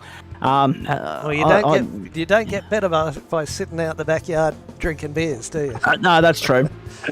Actually, I could go a club right now. Grant, thanks for the incentive. Thanks for the reminder. I'll just do a little Homer Simpson And, there. and there are a couple cold in the fridge, I might add too. I was thinking about holding off until the weekend, but no, I might have one tonight. Mr. Pavlov.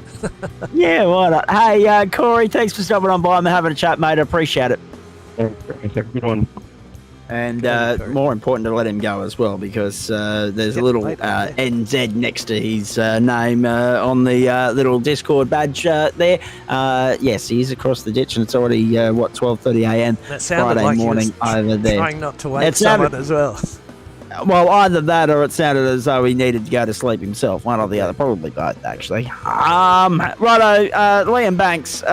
Point number one, welcome back. Point number two, given that you have admin rights to just help yourself into the commentary box, I'm surprised I had to invite you in. And secondly, or thirdly, well done on what was it tonight out there in this one? 14th, mate, a top 15 finish, +9 throughout the course of the night. You hit all your markers, you stayed out of trouble. Good stuff. Didn't stay out of trouble. I got. I don't know what happened. I need to have a look at the incident on the first lap to see whether I also want an apology. But I ended up facing the wrong way around out at the first chicane on the long straight. We didn't notice. You could have kept that to yourself. No, I've got to mention it because that got me back to the towards the back of the field. I'm not sure like how far back, but I imagine behind everyone that didn't crash on the first lap, and then still recovered the 14th. So it makes it even better. Happy with that. Here it is. Wide. 3, 2, and you got help. I was focusing on the guys ahead, and I deliberately stayed narrow here to get a better exit, thinking they'd slow each other up. Yeah. And then looks like the guy behind me has just been cut out a little bit, and we've ended up with his nose just about near my bumper. Oh no. Yeah, tough one to call. You wouldn't have seen him in your mirrors anyway. No, I didn't hear anything from the spotter. I think it's just a lap one incident. I think, but yeah, came back from that to 14th, and first time I've driven the car in anger, and first time I've driven on this track in anger. So, yes. And it's a tough beast to tame. It's one of those revered circuits for a reason. You need to show it respect. You do. And the car is interesting as well. You really need to bleed off the brakes because you lose braking performance as you slow down, as the downforce comes off. I didn't think there was particularly high downforce going in, but you can feel it on the brakes, and you have to sort of come off the brakes as you're losing that, otherwise your brakes lock up. But then if you start coming off it at the right rate, it helps you turn in as well. So probably wasn't until maybe the start of my second stint that I really started to get the hang of that. Before I was feeling clumsy, and then second stint got a lot faster. I think I did a 59.5 without a toe in the second stint, which was like almost 2 seconds faster than I went in qualifying. So definitely getting more used to it as you go, and then watching some of the replays, you really see where other people were attacking the curves a lot more. So there's definitely some time just in car placement. And well done as well, because you were one of those guys that got your sums right. Yes, you had to come in and, it says you got 4 transits to pit lane next to your name here. What's all that about? Did you have to make 3 pit stops in that race? No, I only made 2. Yeah, Only okay. me too. It's our timing screen definitely playing silly buggers on us at this point of the night. So that's okay because fair, Liam, just looking at this, he was nowhere near the apex as he was coming through as well. So. Yeah, no, yeah. I reckon you're okay, Banksy. I don't think it's not as contentious as the other one that we've been talking about. So don't worry about that. No, definitely not. I don't think I owe anyone an apology. So I'm quite. That was Jeff Adams. If in case you wanted to say sorry, old mate. No, I don't think he does. No, I don't think I do. No. And hello to Jeff when he watches this back as well. But anyway. No, nice to see you behind the wheel of it, mate. Obviously, a bit of a step up from the commentary caper, which is more challenging, by the way.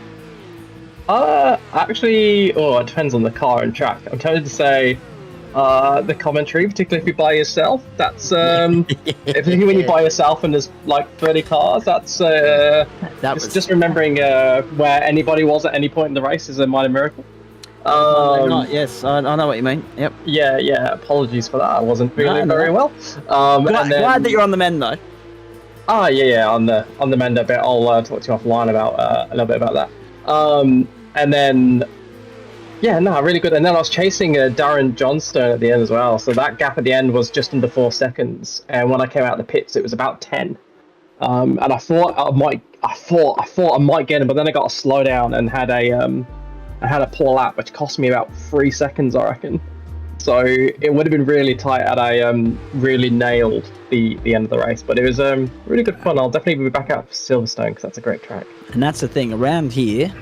One small mistake costs seconds, not tenths, not hundreds. It costs seconds. Mate, you love Silverstone. What else is on the horizon in the next 7 days, please?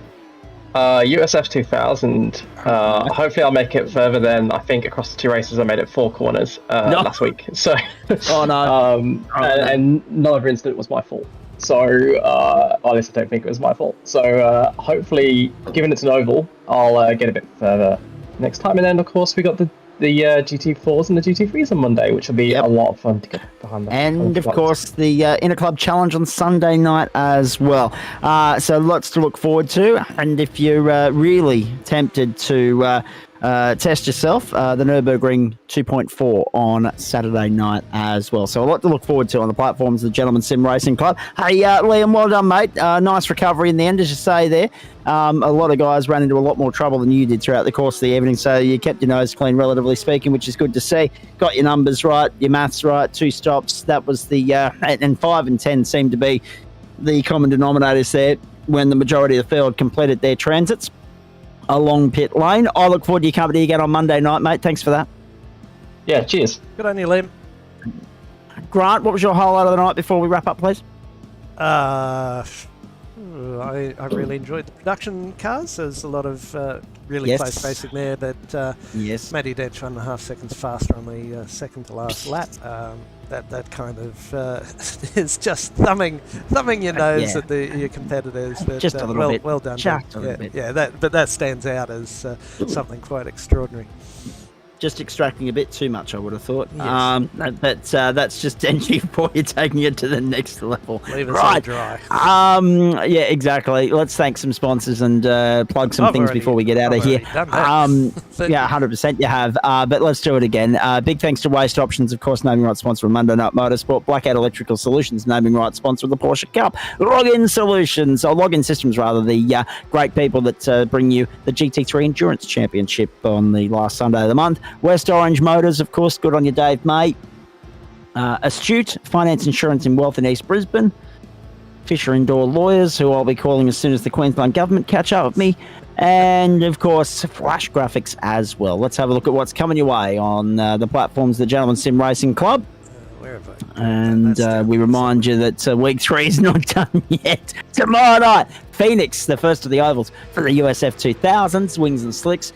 Friday night, that's non-broadcast, of course, 8:15 Eastern Standard Time. 2 sprint races to look forward to there. The Saturday, GSRC Nürburgring 2.4, the GT3s, the Porsche Cups, the GT4s and the TCRs. That is 7 p.m. Eastern Standard Time. Again, not broadcast, 144 minutes the journey there. So 2 hours and 24 minutes, 1/10 of the Nürburgring 24. 24 hour. So looking forward to that, and that's of course coming up for the club at the back end of the month. I didn't have any room to put the Interclub, but I'm sure there'll be some posts and yes. some posters up over the next couple of days. What time are we on air for that, please? 7:25, I think 7:30, somewhere around there Sunday night. Looking forward to it immensely. Something along those lines. Talladega, the venue, Australasian Supercar E-Series up against the great people from the Gentleman Sim Racing Club. $500 for the winning club. $500 for the winning club would sure look very nice in my pocket on Monday morning. No, I'm only kidding. Nothing left after our fees, will there be? Exactly. I was going to say, I don't know where we grab the funds for to pay us if we lose on Sunday night, but that's another story. No, it is a chance to get square with the boys after they won up just last year. It's Talladega, it's the supercars, it's the same structure essentially as what we had last year, and we're looking forward to it immensely. Then, so that's Sunday night. Join us for that around 7:30 Eastern Standard Time. Monday night, we're back around the same time for the Nürburgring round of the GT4 Challenge with thanks to Waste Options, and we head to Road America for the first of the 90 minutes outings in GT3, and that'll actually be the AM split that we bring you next Monday night, I do believe, not the Pro split. Which is a combination of Pro-Ams and AMs now. That's right, yes. So GT3M on Monday night, the first of a few rounds that we'll be checking in with them for throughout the course of this season. Road America always throws up good racing. You saw evidence of that earlier tonight. Tuesday night, the up-and-comers, of course, with thanks to...